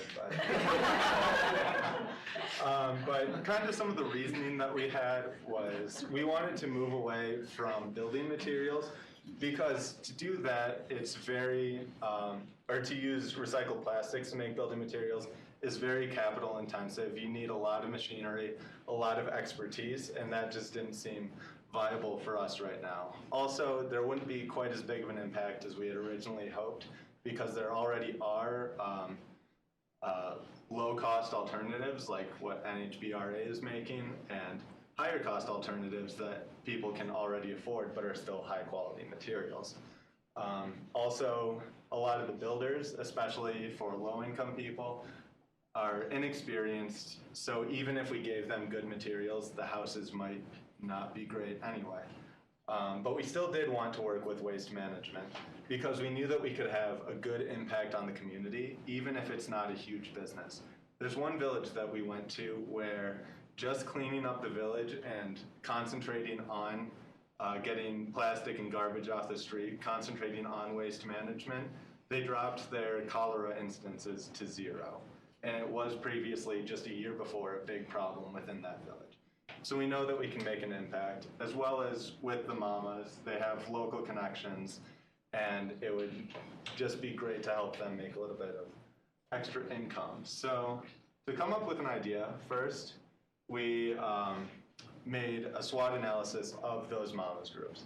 Some of their strengths, obviously, weaving, making cool products, handcrafted goods that people would like to buy.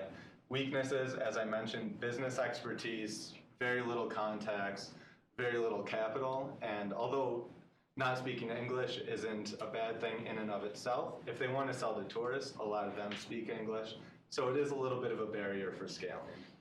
And that leads me into opportunities with tourists, potentially exporting their goods to America or China. Bulk sales, really planning to increase how much they're making and selling at any given time, and new and innovative products like plastic thread made from plastic bottles. However, threats are their geography and distribution. They are contained to small villages, although the roads are actually pretty decent quality. In Zanzibar, they don't necessarily have cars or trucks that they can transport all over the island, let alone to other countries. And just costs, especially with distribution, can be big prohibiting factors. So, by SWOT analysis, we can understand that those groups of mamas, what they're doing is mainly creating products to fight the poverty, but their skill is really limited by their business expertise and their lack of capital.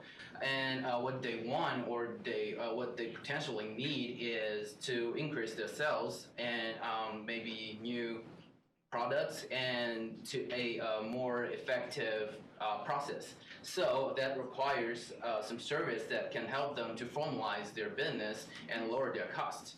So eventually it will increase their sales and will let them have diverse product line and a improved process, which lead to our business idea. So our business idea mainly have two parts, have two phases actually. So the first phase is mainly focused on the social impact. We found this cool technology online, which is affordable and easy to manipulate. So mainly, what you're gonna do is you can pull out the plastic stream out of the plastic bottle. It's kind of like a bottle cutter. So it can mainly used as a substitute to what they're currently using, which they get from the market at approximately 2,000 shillings per row, which approximately $1. So it kind of can cut their cost. And also we will provide them some business training, quick phase business training to those group of mamas. Let them have a basic idea of what market really demand from them. And then for the second phases, we're thinking about the opportunity of starting a business, which trading those goods. I'm talking about the centralized logistics, centralized marketing, and also importing and exporting stuff. So we just take care of everything, but leave the manufacture part to those mamas. And by expanding their channels, we can finally, eventually, scale up. So what is next is for the phases 1, we're gonna research product designs and prototypes, and then develop a business training pamphlets for those moms and deliver those to our partner, which is Petuza. And then for the second phase, we're actually study regulations involved with anything about starting an international business.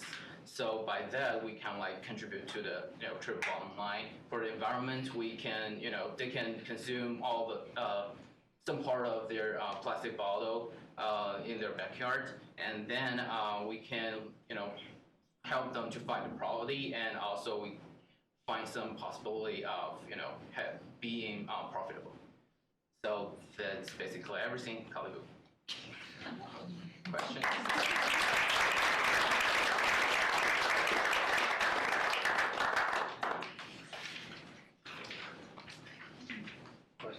Questions? I love the idea of the business model, and I was interested to hear if you guys had looked at any of the barriers to entry for the U.S. model as to how that would, like what kind of demographic you guys would be targeting here in the U.S. for those products. Well, one big barrier to entry would be the cost of exporting it. So we kind of have to scale up first and get a lot of groups on board to lower the cost of importing each individual item. But the kind of shop that I was thinking was just little niche shops for handcrafted goods from all over the world. I think there are a couple in Old Town even that have just handcrafted Asian, African goods. I think that's an aesthetic that a lot of people like, especially for the doormats or decorations, things like that. That would be a really good market. And I know there are shops like that all over the country. Or another opportunity could be for an online platform where a lot of goods with that same kind of feel, handcrafted from other parts of the world, are all in one place for people to look at online.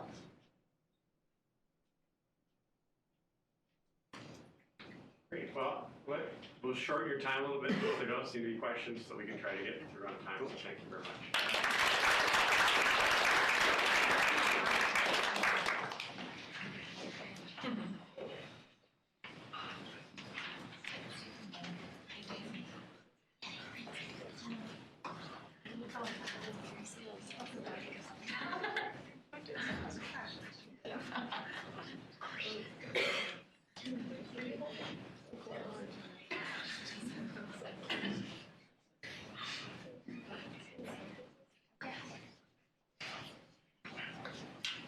So, hello everyone. Thank you so much for coming.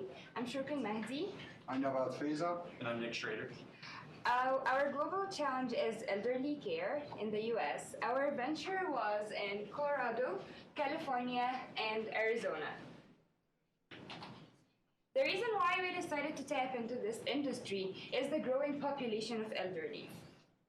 With the steady increase of the elderly population, opportunities and issues arise in the home healthcare industry.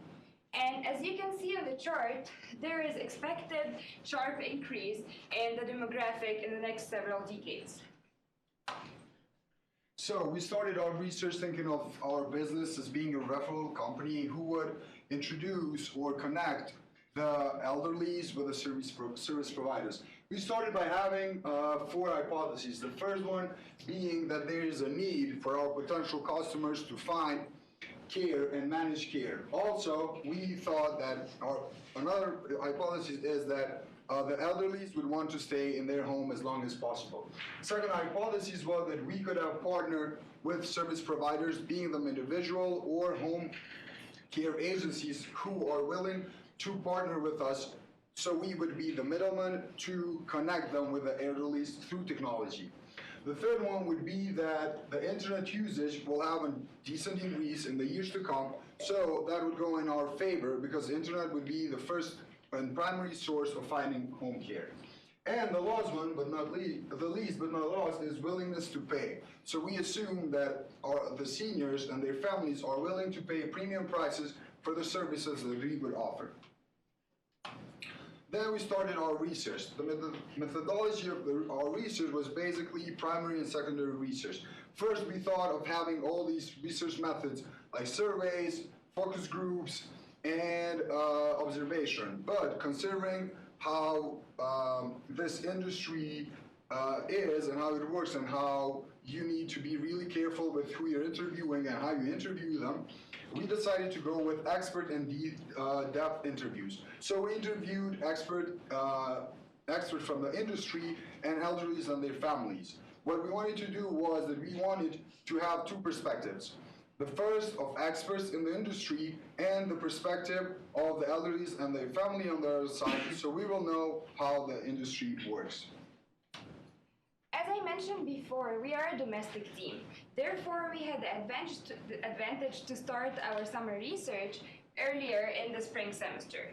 We started the venture practicum with a business idea or initial business idea, which is to address the gaps in the industry through a business solutions that connect seniors and their families with different kind of service providers. So, during the secondary research, we found a bright spot, which is a Silicon Valley startup called Home Hero. The startup or Home Hero's business model is to connect seniors and their family with caregivers who are individual contractors. The startup raised $23 million in 3 years. So that gave us a validation that our initial business idea was promising. We started our research here in Colorado. So we were able to conduct interviews with different service providers to know if they would be interested in partnering with a referral company to increase their client base. Example of these service providers is Elderly Advocates. Elderly Advocates is a company that is located here in Fort Collins. They've been operating for 3 years and they provide financial services for elderly. We also partnered with Home Instead, which is an international home healthcare company, and they have over 900 offices all over the world. Partnering with Home Instead gave us the opportunity to conduct interviews with seniors and their families for like 30 seniors and their families here in Colorado. However, after interviewing service providers, seniors, and their families, we found several issues with this initial business model. Therefore, we decided to kill the baby seal, not as brutal as Tanzania. We did kill it. So we realized that seniors and their families are not willing to pay a fee for an online platform to find service providers or to find care, because they simply find it through referrals from doctors or word of mouth. Another main issue that we found in our initial business model is that we're not able to train or run background checks on the nurses who are working as individual contractors. Because if we want to do this, we would have to hire the nurses as full-time employees, which is very expensive, different business model, because we would have to provide insurance and benefits and other incentives for the employees to work with us as full-time to match the needs of our customers. Moreover, our bright spot, Home Hero, we found out that they are facing the same exact problem. They couldn't train the nurses or run background checks, and that's why they decided to pivot from this business model to a more traditional home health care model to maintain their reputation and to control the performance of the nurses.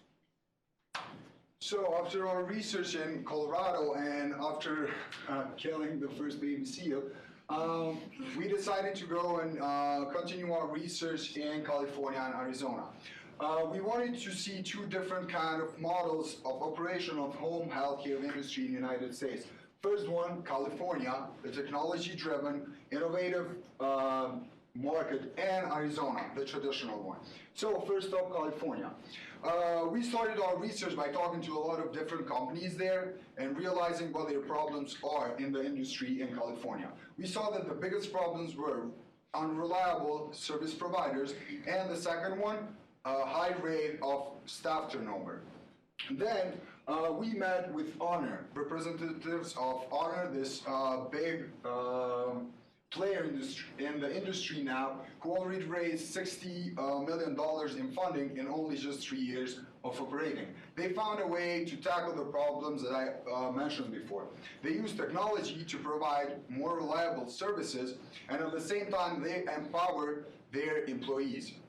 And they use technology to match the elderlies and their needs with the best service provider there is in an adequate time and a faster time than the traditional systems would do. Moreover, they give shares to their employees who work in the company, so they would be more invested in the company, and that assumed that the company would have way lower turnover in staff than the industry. We also saw that the regulation in California and Colorado was a lot different, especially on the way that the incentives about the technology, and based on the business model that Honor had, we thought that this business model can also succeed in Colorado as well.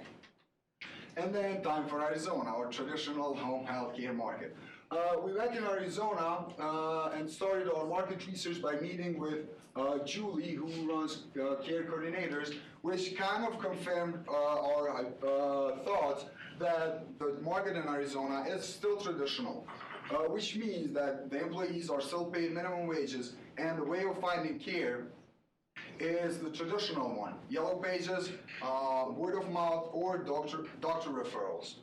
After that, we start to go and see different traditional facilities such as assisted living or nursing homes. We didn't really find any difference between them. The way they operate is the traditional one. It's kind of the same in each of them. So after talking with employees in these facilities and meeting with a lot of elderlies there, we came to confirm one of our hypotheses that elderlies want to live in their home as long as possible, and living in these facilities is way expensive. All right, so our venture research led us down a number of different paths, as you can see. But eventually we realized that the market in home health care is saturated with low margin competition due to low barriers to entry, high regulation costs, and quite honestly, as Lab just said, it's actually really expensive. We didn't realize how expensive it was if you're getting it on a daily basis.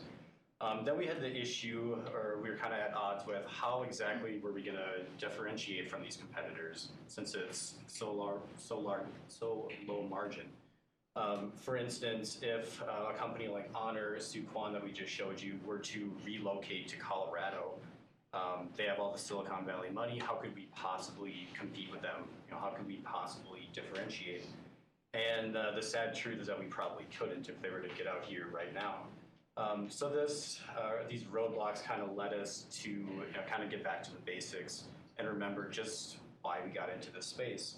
And that was to find a service that would allow elderlies to stay in their home longer, whether it's 1 to 2 years, and regain their independence. And so remembering this and kind of remembering our roots is the motivation for our third semester research. And that is retrofitting homes with assistive domotics, or basically technology. But so assistive domotics is assistive technology in the homes, retrofitting homes to fit a customer's needs. And this is one area where we feel that we really would have a competitive edge. We can keep our goal for the elderly, keeping them in their homes. Keeping them in their homes is kind of the whole point of this. It's less strain on the entire system in general, whether it's the families, whether it's the seniors themselves with the independents, or the government with Medicare. So we kind of put up here a few of the products that we could offer, whether it's buying, leasing, selling, or partnering of some sort. It's very new in the idea, but here you can see wheelchair accessible ramps, elevators on the staircases, accessible bathtubs, e-sensor technology, and the big ones kind of automatic med dispensaries.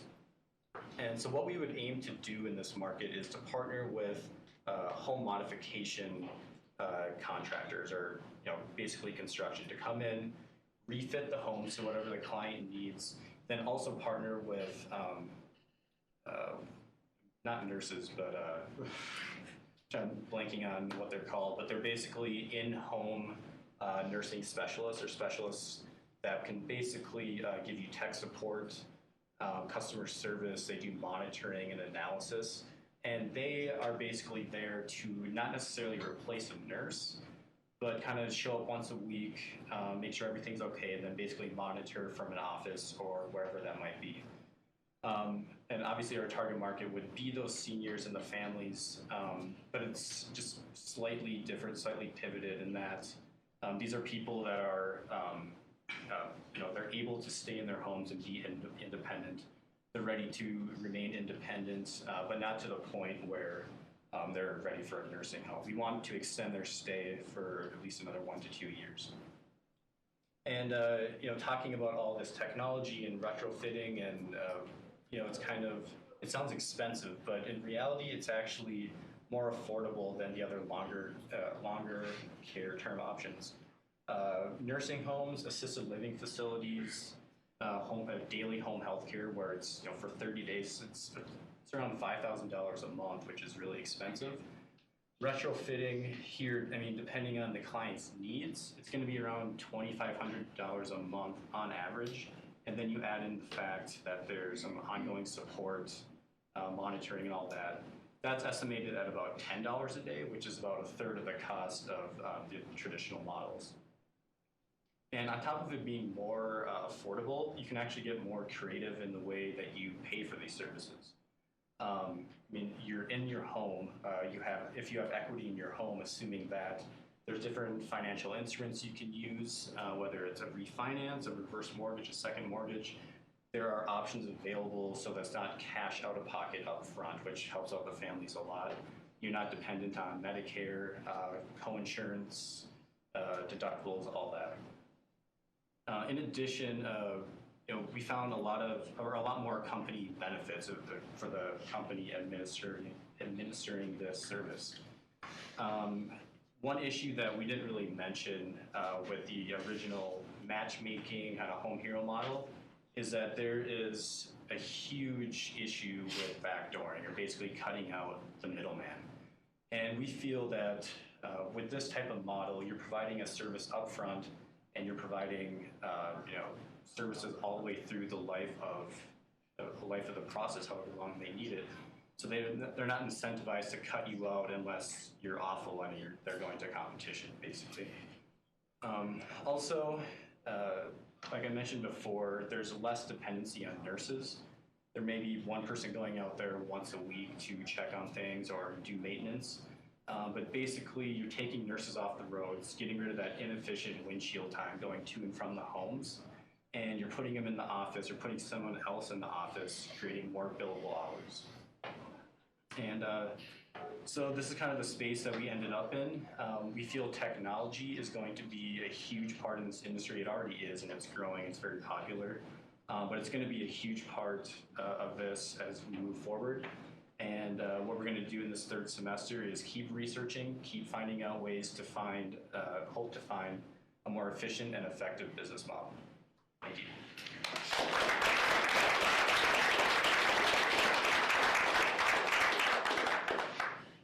1 or 2 minutes for questions. Panera.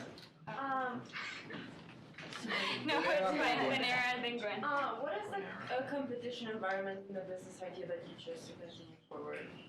Well, it's a really good question. So our motivation in this was to kind of step back from this low margin, crazy competition. Like, it's so easy to start an agency.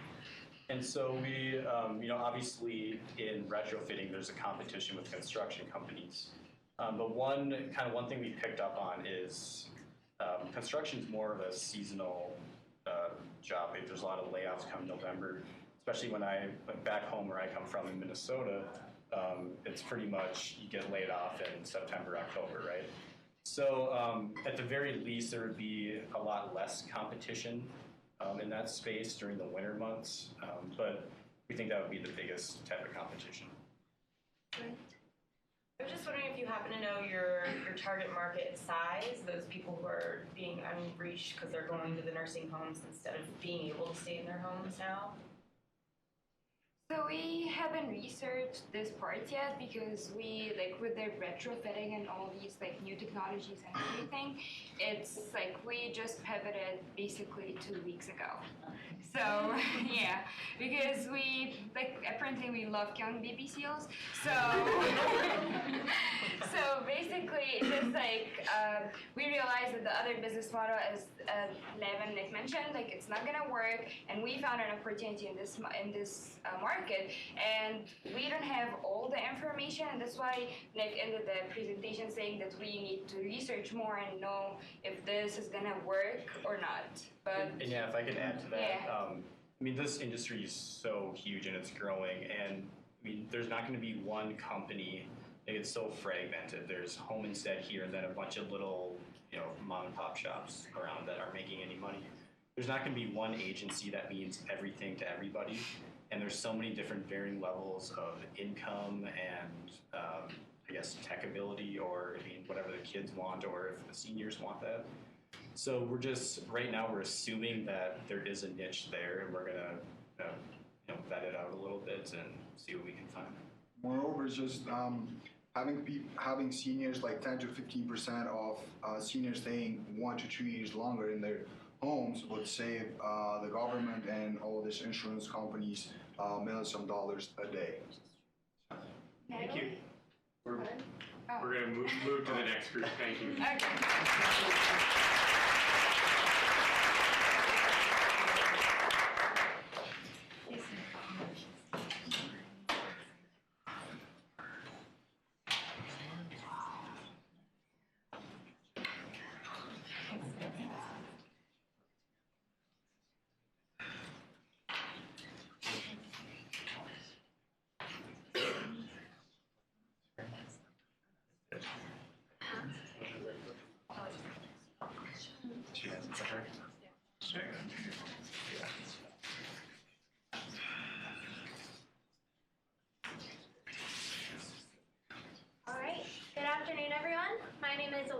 These are my teammates, Brett, Alana, and Ali. And we are Ara Energy. 1.4 billion people in the world lack access to electricity. And access to reliable and affordable energy is a key fundamental driver for social and economic development. Some of you may have noticed that Africa is the darkest continent on this map. East Africa, in particular, is especially dark, and that is because it has the lowest rural electrification rate in the world, at only 16% compared to a global average of 64% in developing countries. Our research took place primarily in Uganda, and only 2 out of 10 people in Uganda access electricity. And those that are unfortunate enough to access electricity are primarily located in urban areas such as the capital city, Kampala. Additionally, there are 39 million micro, small, and medium-sized businesses throughout sub-Saharan Africa, and these businesses need energy access in order to operate. That is why the focus of our research is on the energy wants and needs of small businesses in East Africa. So we wanted to start broad and look at the cultural perception of energy access before narrowing our research to more narrow topics. So the first few weeks were focused on culture and consumer decision-making, while the last 3 weeks focused on energy usage and product use and attributes. So those 5 research themes informed the creation of our 4 tools, which includes expert interviews with leading solar companies in East Africa, in-depth interviews with micro and small business owners, and generator and solar-specific surveys. And the surveys, as well as the in-depth interviews, were based in 2 locations in Uganda, while the expert interviews were throughout East Africa in Rwanda, Uganda, and Kenya. What we set out to do and what actually happened ended up being quite similar. We conducted 87 depth interviews and 55 surveys in 30 villages, as well as 9 expert interviews. We began in eastern Uganda, in Jinja, visiting villages with populations of between 200 and 1,000 people. These villages were primarily off-grid, with a few on-grid villages so that we could obtain more data on generators. In these villages, we visited and spoke with micro-entrepreneurs who are currently using generators and solar systems to operate their businesses. These businesses were primarily retail shops, barber shops, video halls, and bars, among a few other categories we ran across. At this level in our research, we were focusing on gaining some high-level insights in order to understand the problem once we were in the field, and then be able to narrow our questions going forward. Stage 1 resulted in some important key findings. The first of which is that we were hard-pressed to find generators, which was surprising to say the least. The flip side of this is that we found that solar penetration was quite high among users, higher even than we had anticipated. The solar systems that people are using are being purchased in a really interesting manner. Rather than going to a store, purchasing a system, and then going back and installing that in their micro-business shop, people are purchasing in components. So they would save and then go purchase one panel and one battery. Then they would save for 6 months and go purchase a second battery. Then save for a year and purchase a second panel. And they would increase their capacity in this manner until they were able to have the amount that they both could afford and desired. These users were extremely risk-averse, meaning they all wanted to open the same businesses. And additionally, a major barrier that we came across from both the consumers as well as the expert interviews was end-user financing. Consumers are unable to find financing mechanisms to purchase their solar products, especially when they're purchasing in components and buying one piece at a time. On the other side, expert interviews revealed that solar companies are having difficulties meeting the challenge of end-user financing. And we found that the industry is split between offering in-house financing through the solar company versus partnering with external third parties to offer financing for solar products. These findings led to the confirmed gap of larger system availability. There are no larger solar systems of 100+ watts being offered on the market to meet the energy needs of micro businesses, and this led us forward. So the mere fact that we labeled one slide stage 1 might have led you to believe that there would be more than one stage, and you would be correct in assuming that. So we went through a period of transition, as this seems to indicate. Consistency was the name of the game in stage 1, and the data that we got was, again, consistent across just about every source, every person we talked to. We kept hearing the same things to the point that we were almost prepared to start filling out our own interview guides ahead of time and just bag the interview. But that didn't seem like in keeping with our goals, so we decided that we're not getting enough new information. What do we do about that? You know what? We're going to scrap all of our existing research tools, and we're going to rewrite them from the ground up based off of some of our initial findings, and with a focus on some of the possible business models that we saw as being candidates going forward. And those 3 are up here as solar-powered small business starter kits, which is kind of a mouthful, and you'll hear us say it a number of times. A kind of nebulous idea around buying and selling power among, having a local generation source and then having customers able to buy from a local entrepreneur. And then the idea that we as a group could provide some sort of third-party marketing and consumer education expertise from a kind of a consulting basis. Now, the outputs with our new interview guide was to look for something that was a little bit more open-ended the way that we asked our questions, and focus less on the types of yes, no, or single answers that you might get out of a survey. In the same amount of time, we moved locations to a kind of a different setting in Kabale, Uganda, which was unique in that the way that the villages are distributed may only be 10 or 12 kilometers from their local nearest urban center, but that journey may take you anywhere from 1 to 8 hours, depending on the method of transportation you have, which included foot, boat, yeah, we were on a beautiful lake, car, if you can afford it, which not many could, or like a motorcycle taxi. Now, getting into the distributional issues with that is like a whole other headache. But so we talked to among like the same types of people, again, focused specifically on depth interviews, although we were able to engage in some card sorting, and I don't see Ken here anymore, so there's no one to get excited about that. But yeah, so we really wanted to flesh out these 3 business model topics. Again, asking open-ended questions. One of the issues we started to run into here was not only did we change locations, but we moved into a different linguistic dialect, and our amazing translator, Hashim, didn't have exactly the right understanding, so we brought on another translator who didn't have the same level of engagement or knowledge in our sphere. And it added to some of the challenges that we faced there, where we could ask a question in a certain way, and it seems like it makes complete sense to us, but this gentleman, Bright, number one, if he doesn't understand it, there's no way he's going to be able to communicate it down to the people we want to speak to. And then if he translates it in a certain way, then they can understand. Then we have communication issues at 2 levels. So despite all these challenges, we were able to work with him to refocus some of the questions, re-ask them in a way that made sense to these people. And we were really able to get kind of closer to the heart of what we hope to achieve. So yeah, some of our key findings at stage 2. Yes, questionable safety. Yeah, there are some anecdotal stories about the number of cars that we caused to break. Whether it was just because of my giant American size or what, I'm not really sure. We saw a continued desire for end-user financing options. That was a repeated theme here, that people are interested in things that they can buy today and get value for it today and then pay over a long term.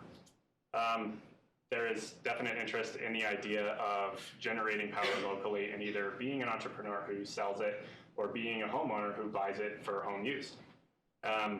But the big one that came out that we really saw the most interest in was this idea of these all-in-one solar-powered small business starter kits. And what we really saw was there was kind of a gap in product offerings that we could combine all of these things together to look at filling a gap that we saw in income-generating products. Now, since we're focusing on small business owners, this is obviously like a main goal, is to get their incomes up. So then we're walking at it here. We have our 3 kind of possible business models. We have some data, and we're just kind of wondering to ourselves, how do we begin to start choosing between them?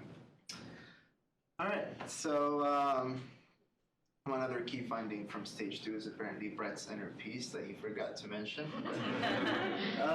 But this is where we were. As Brett mentioned, we have identified several gaps in the market. There were several exciting ideas, a couple of those low-hanging fruit that we could have gotten into, but what we really wanted to do was focus on a business that mattered to us, an idea that meant something to the team and something that we could achieve impact from.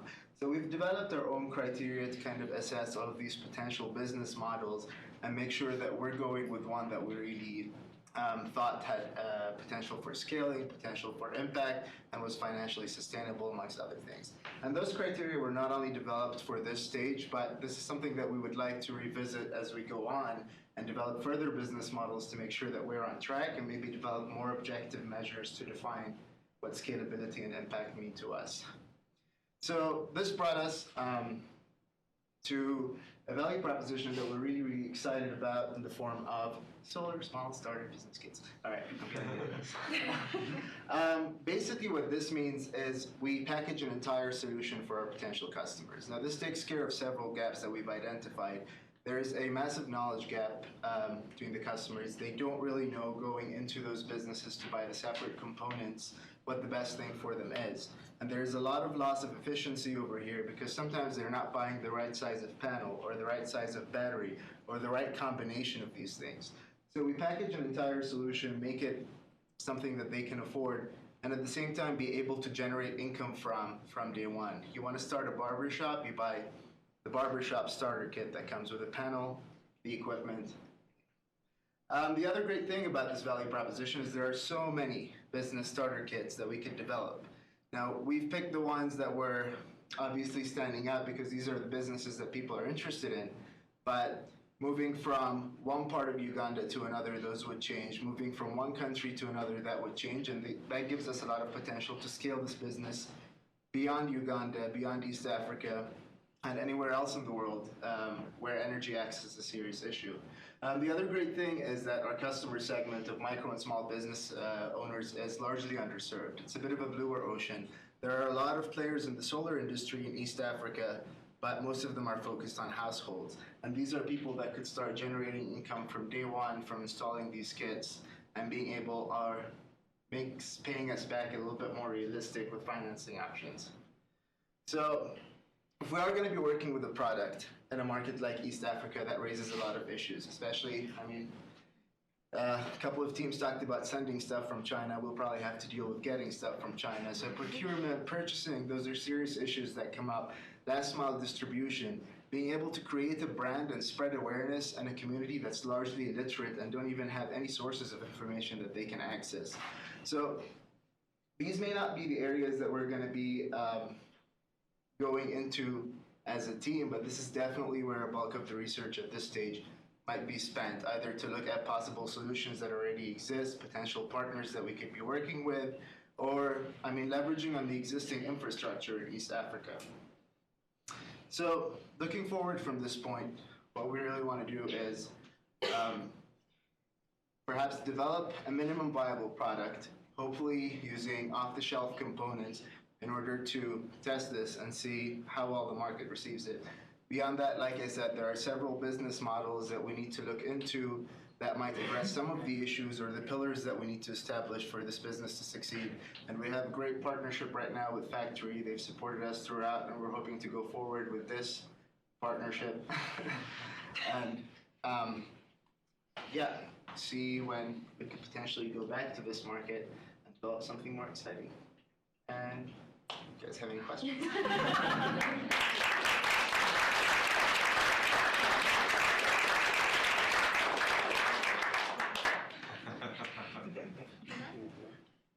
Just so I understand, so you would be creating specialized starter kits for different types of business. What would a barbershop kit look like? Is it about the size of the barbershop, or it's specifically made for tools that you use? Well, in most of the villages that we went to, like it was mentioned, we're looking at a size of 200 to 1,000 people. So these are really, really smart barbershops, small barbershops that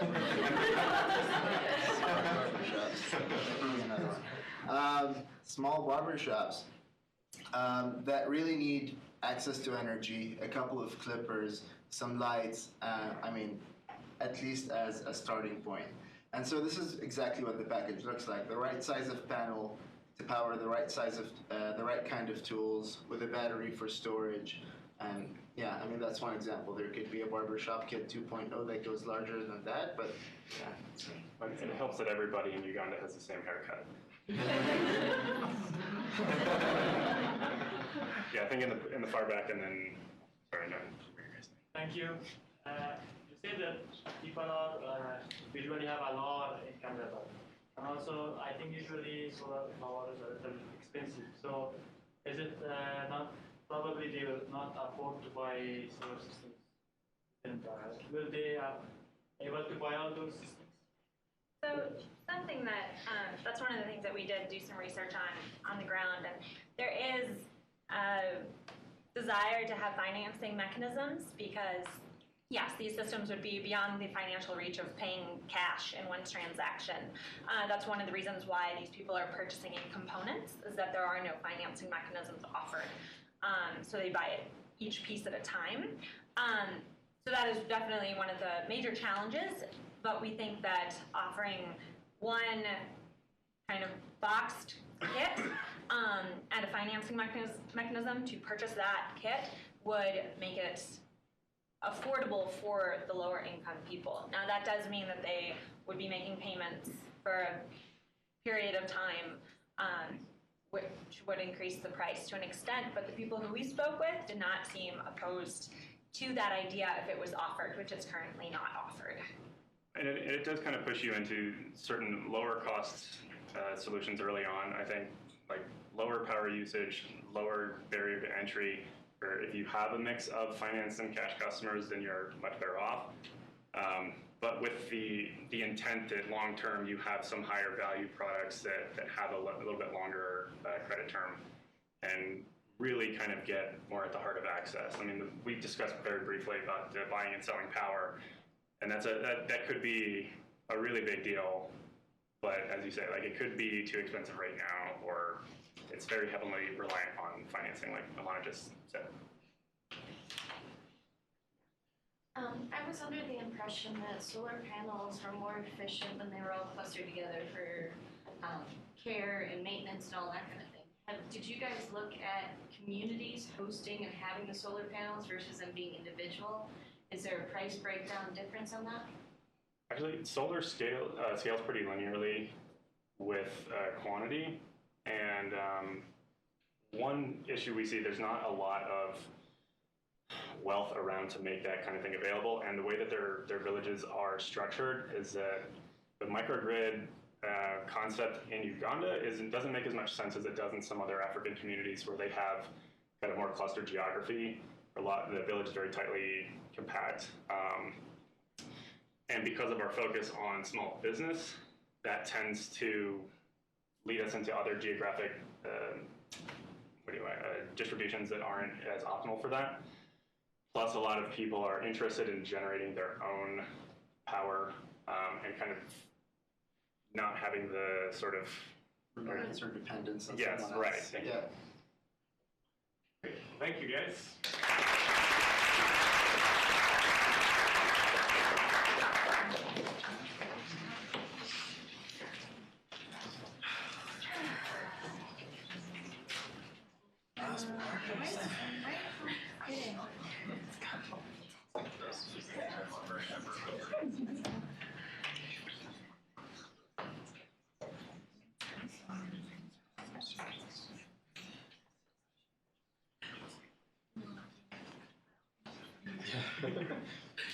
Hi, I'm Tamara Mack.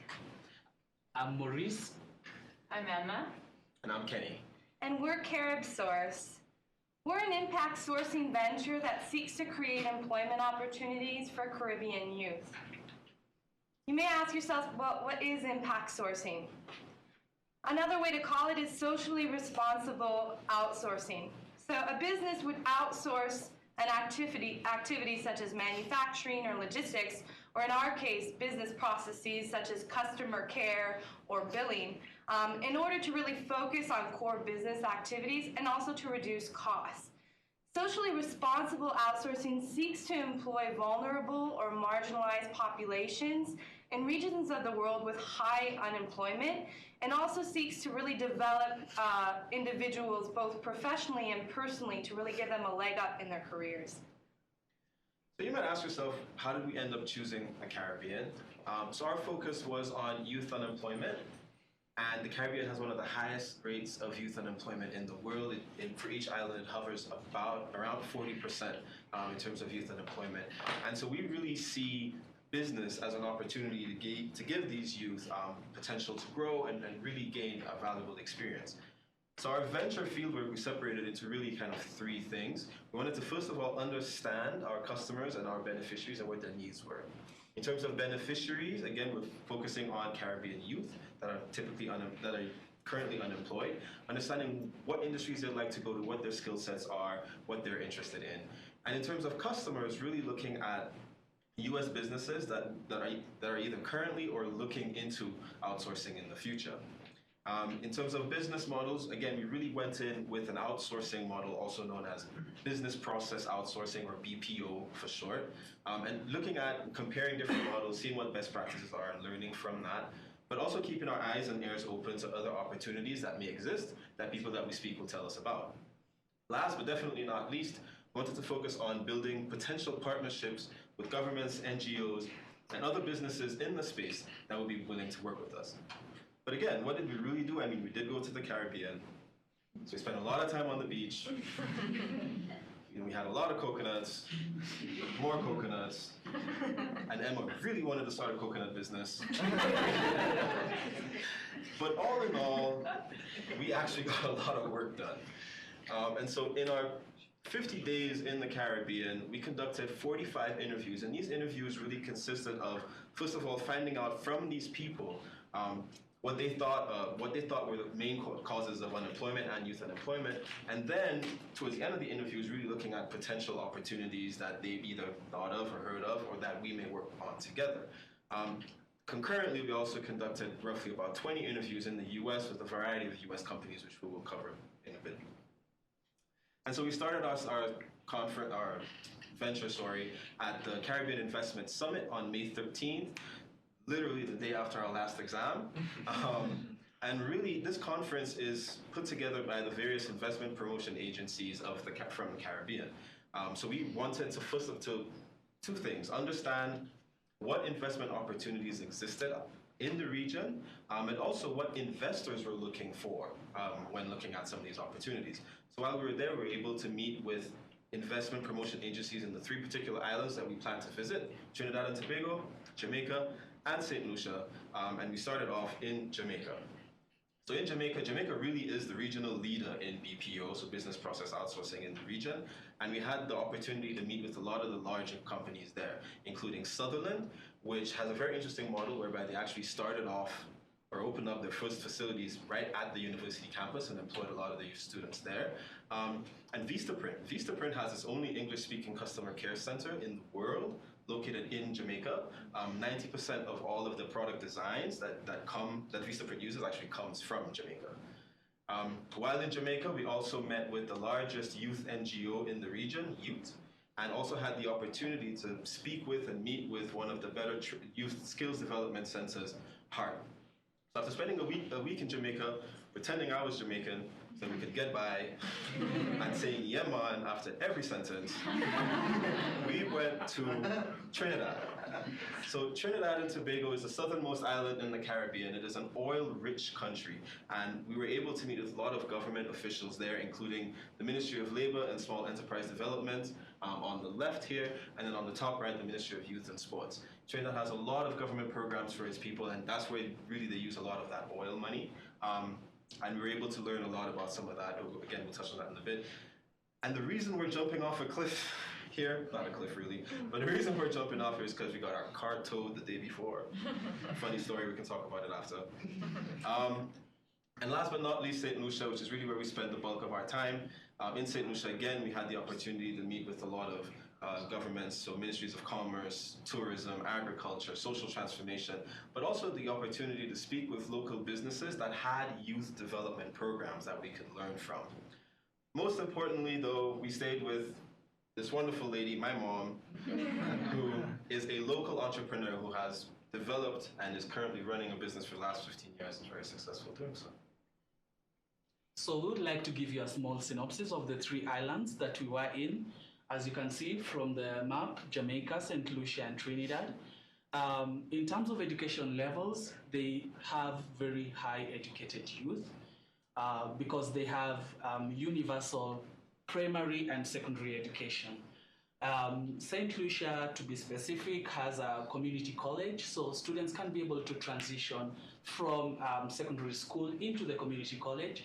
However, if you want to study something a little more unique, then you may need to travel out of the country. Trinidad, just as Kenny had said, they have oil, so their education is free all the way to university. This has, of course, some positive impact in that most of the youth tend to stay in school longer, so you get a lot of graduates from Trinidad. In terms of government assistance, they all have, as in Trinidad, because of oil, again, they have very many safety nets, and the level of unemployment is about 4% in Trinidad. St. Lucia and Jamaica does not have a lot of money like Trinidad, so the youth in St. Lucia and Jamaica are more vulnerable. For minimum wage, Jamaica is cheapest at about $600 a month. If you compare across the islands, you'll find a difference of about $30 or $50. That may look like little, but if you're employing 10,000 people, then it's a substantial amount. For investment incentives, they all have free zones. Basically, what free zones do is they allow you to come and set up your business there. You will not pay any corporate tax. What the government will be getting from taxes will be from the employees that you would be working with in your business. So all the three islands have free zones. Jamaica is so huge on the BPO. They already have 18,000 people working in the BPO industry. They hope to increase that number to 50,000 by the year 2020. So that's 32,000 jobs. So all in all, we talked to government offices, NGOs, and training centers. 11 of them were willing to collaborate with us. I can picture it as a man. You have 11 women interested in you at the same time.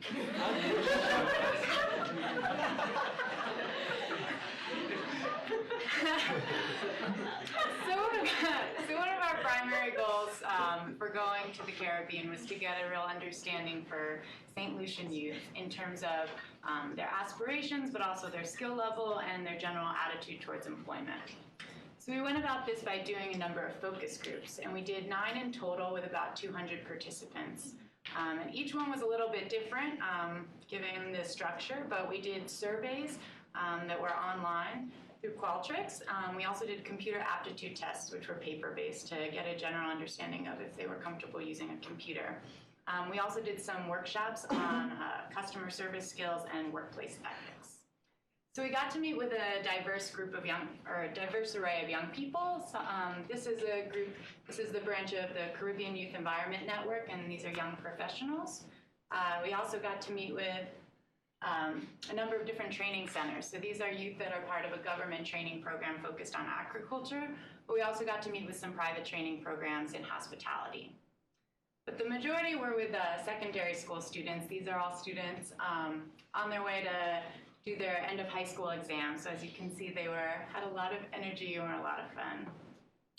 So what we learned was that youth in St. Lucia have big dreams.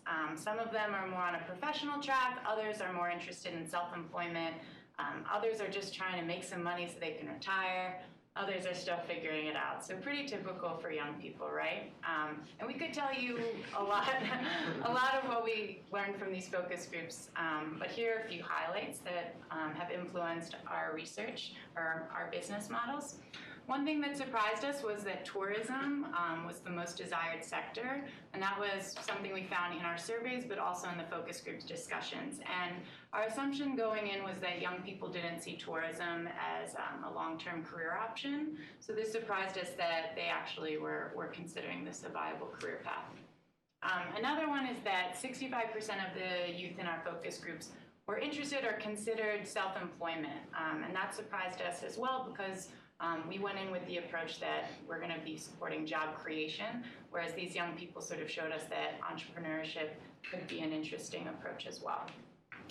But most importantly, we validated that St. Lucian youth could be potential BPO employees. So we learned this through the computer aptitude tests. There's a score average about 89%, so E+. But also with the workplace ethics and customer service workshops, we did some acting out and discussing different scenarios. What would you do to, manage conflict in the workplace, gossip, things like that. And generally, everyone had pretty high scores. So this concludes the supply side of our business model, because as a business-to-business service provider, we're looking at employing these young people. As you may suspect, I didn't go to Zika Zone, and I was in the U.S., so I was focused more on the demand side.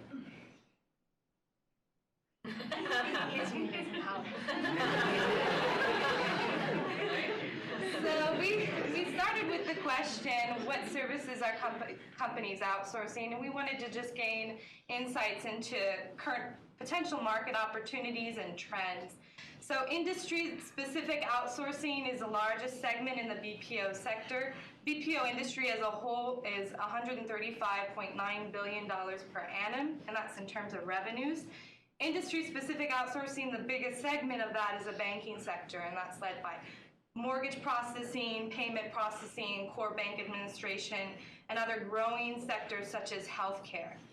Customer relationship management outsourcing, or CRM outsourcing, includes customer care, telemarketers, I'm sure you love them, help desk, IT support services. HR outsourcing refers to staffing companies or human resource administration companies. And financial F&A outsourcing, or financial and accounting outsourcing, refers to financial consulting or accounting services or tax preparation services. So there are two main trends that we noticed. One, as a whole, the BPO industry is growing, and that growth is really driven by specific industries such as high tech and healthcare.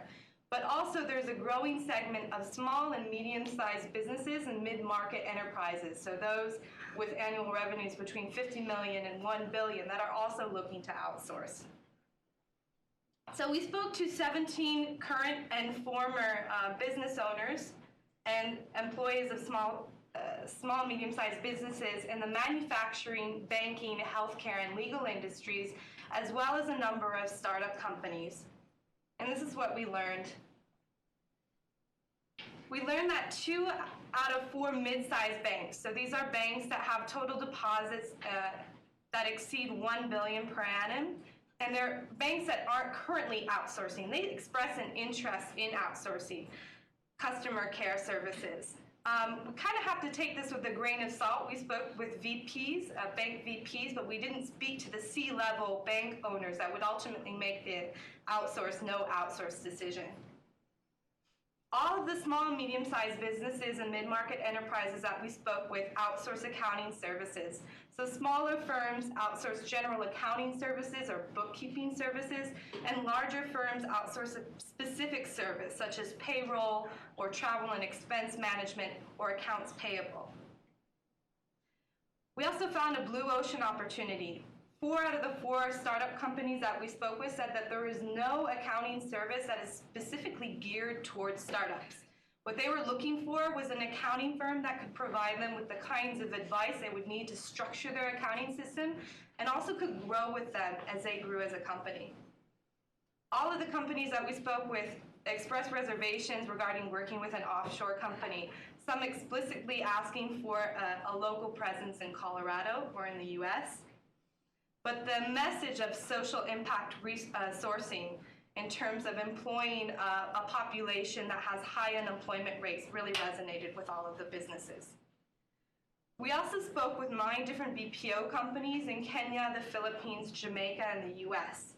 And these are some of the best practices. The key thing is to establish trust, and you can establish trust with your customer by having good processes and hiring good people. Hiring good people doesn't mean just hiring people with the right skill set, but also the hard skill set, but also people that have good communication and interpersonal skills.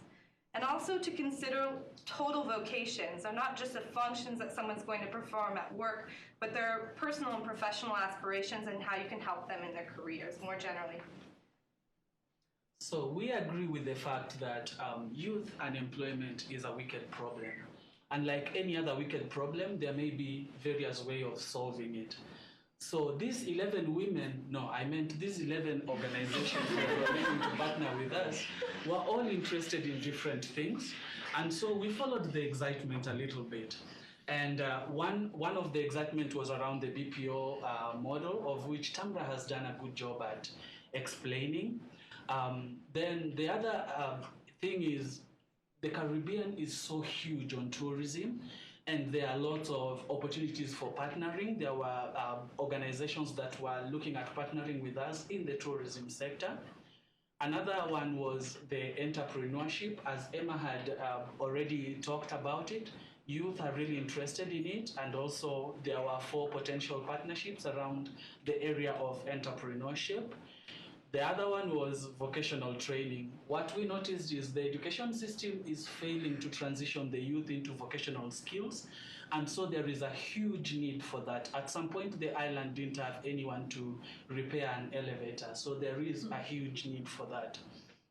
So based on those, we shall continue looking at them, and our strategic criteria will be just looking at how many jobs we can create, what kind of skills we can develop, what is the feasibility, and how scalable is the idea. So our next steps, we plan to have them happening concurrently. We will continue doing our customer research. We are going to evaluate models. We are going to build partnerships because we discovered that breaking ground in the Caribbean is a little bit difficult without a local presence. And finally, we hope to finalize on the business model. So we have 2 brilliant ideas that we would want to share with you. St. Lucia's so nice, but I'm just sick of these resorts. Why can't I find any of the local hangouts or maybe like a cooking class or love to learn like a soca dance class, but can't find anything online, jeez. Yeah, I hear you, Emma. Here at Hidden Gems, we really pride ourselves with helping the non-traditional traveler like yourself really find unique options available throughout the island. Anything from community tourism to not as well known but just as good restaurants and hotels to, yes, that cooking class that I will gladly teach.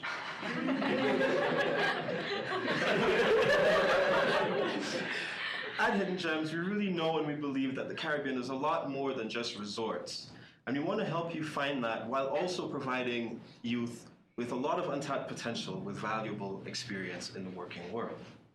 As much as we are starting in the Caribbean today, our dream is really to make non-traditional travel easy and convenient for travelers from across the world in places all over the world. So tell me, Emma, what are your travel dreams?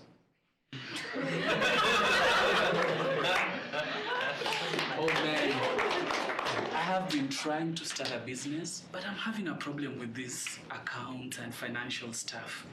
I mean, right now they're asking for, I don't know, it's cash flows. I really need a margarita. By the time April 15th has come around, have you already pulled out all of your hair? Do you find that you're spending more time in front of QuickBooks than your actual business activities? Well, we're Carib Source, a general accounting and tax preparation service, and we're here to help you. We'll manage your books throughout the year so that you don't have to. Let us take the stress and repetition of accounting and pass along the tax savings to you. And let me know, are you a growing business? Yes, I am. You're the only accounting service that is specifically geared to work with startups. We provide you with the structured advice you need to grow, to set up your company, and we also have the staff that can grow with your company as your revenues grow. So as your revenues grow, you won't have to look for a new service provider. You just bring the CFO, and we'll bring the accounting department until you're ready to bring back your accounting back in-house. Oh really? Where's your office? St. Lucia. St. what? St. Lucia. You see, we're not just any accounting service. We are an impact sourcing firm. So we seek to employ experienced accounting professionals as well as young, aspiring professionals to help them get a foot into the job market through on-the-job training, work opportunities, and mentoring. So close QuickBooks, take April 15th off, and have a business and have an impact much greater than your business. Call Carib Source. Thank you.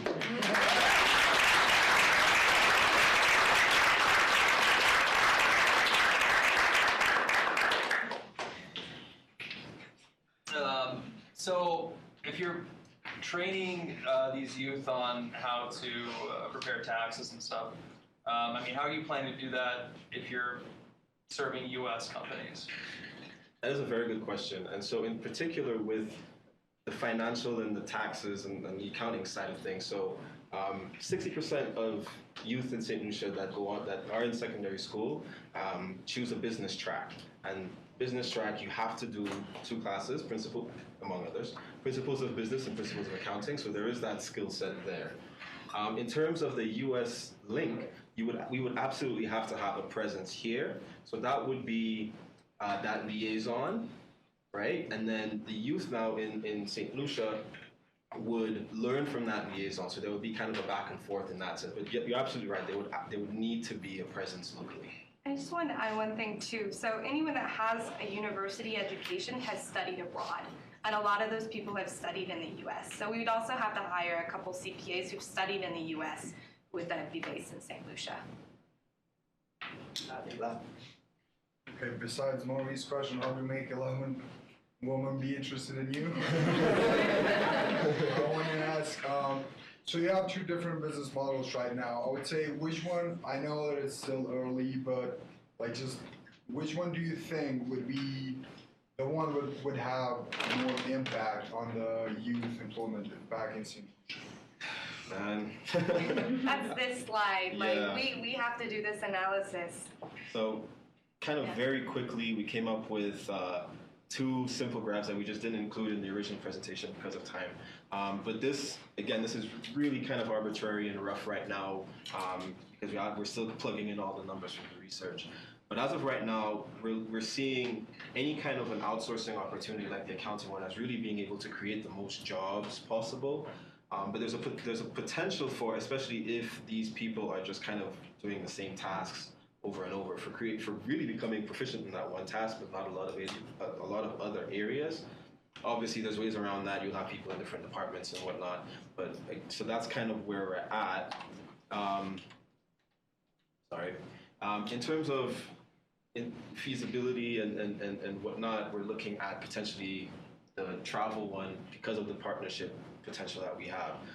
And so in impact for us is really a lot of things. It's number of jobs that we are actually able to create because unemployment really is a big problem. You're looking at 40% unemployment on average. The skills that are able to be developed. And on top of that, we're always going to mentor and provide opportunities for them moving forward. We're not necessarily thinking that they're going to stay with us for 40 years, right? It's really kind of succession planning into that.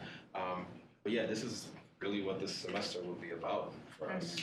Can I just add also, I mean, the travel site, that's, you know, something that's come out of, these partnerships, so we need to do more market research to validate all of that. And while there wouldn't be as many youth employees directly working for the company, that idea has the potential to have more impact because it would be supporting other businesses on the island. And since tourism, not just in St. Lucia, but across the Caribbean. So we'd have to look at those as well. I really have one more question. Natalie, I better let Natalie have her question.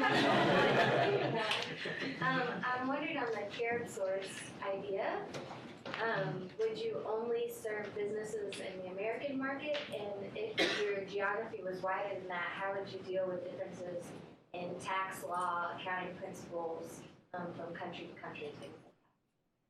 Yeah, which is exactly why we're primarily looking at the American market.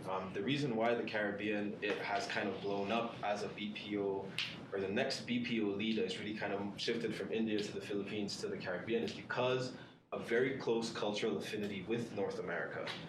Every Caribbean family has somebody living in the US and Canada. There's tourists that come all the time. People go to the US and Canada for vacation. So that makes it a lot easier to relate to an American clientele.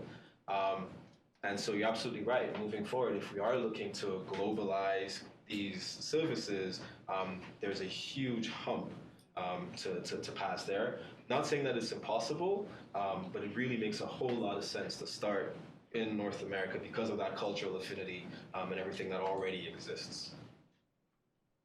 Great, thank you.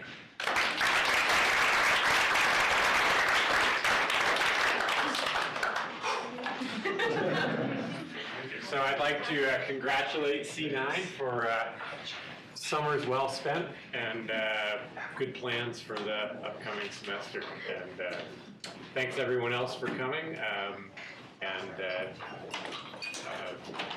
We're done, and I think we need to get out of the room for that. Oh, Tom has something. Okay, C9, we have class at 4:30. I'd like you guys to get some food or something, take a little break. Would that be a good idea? Yeah.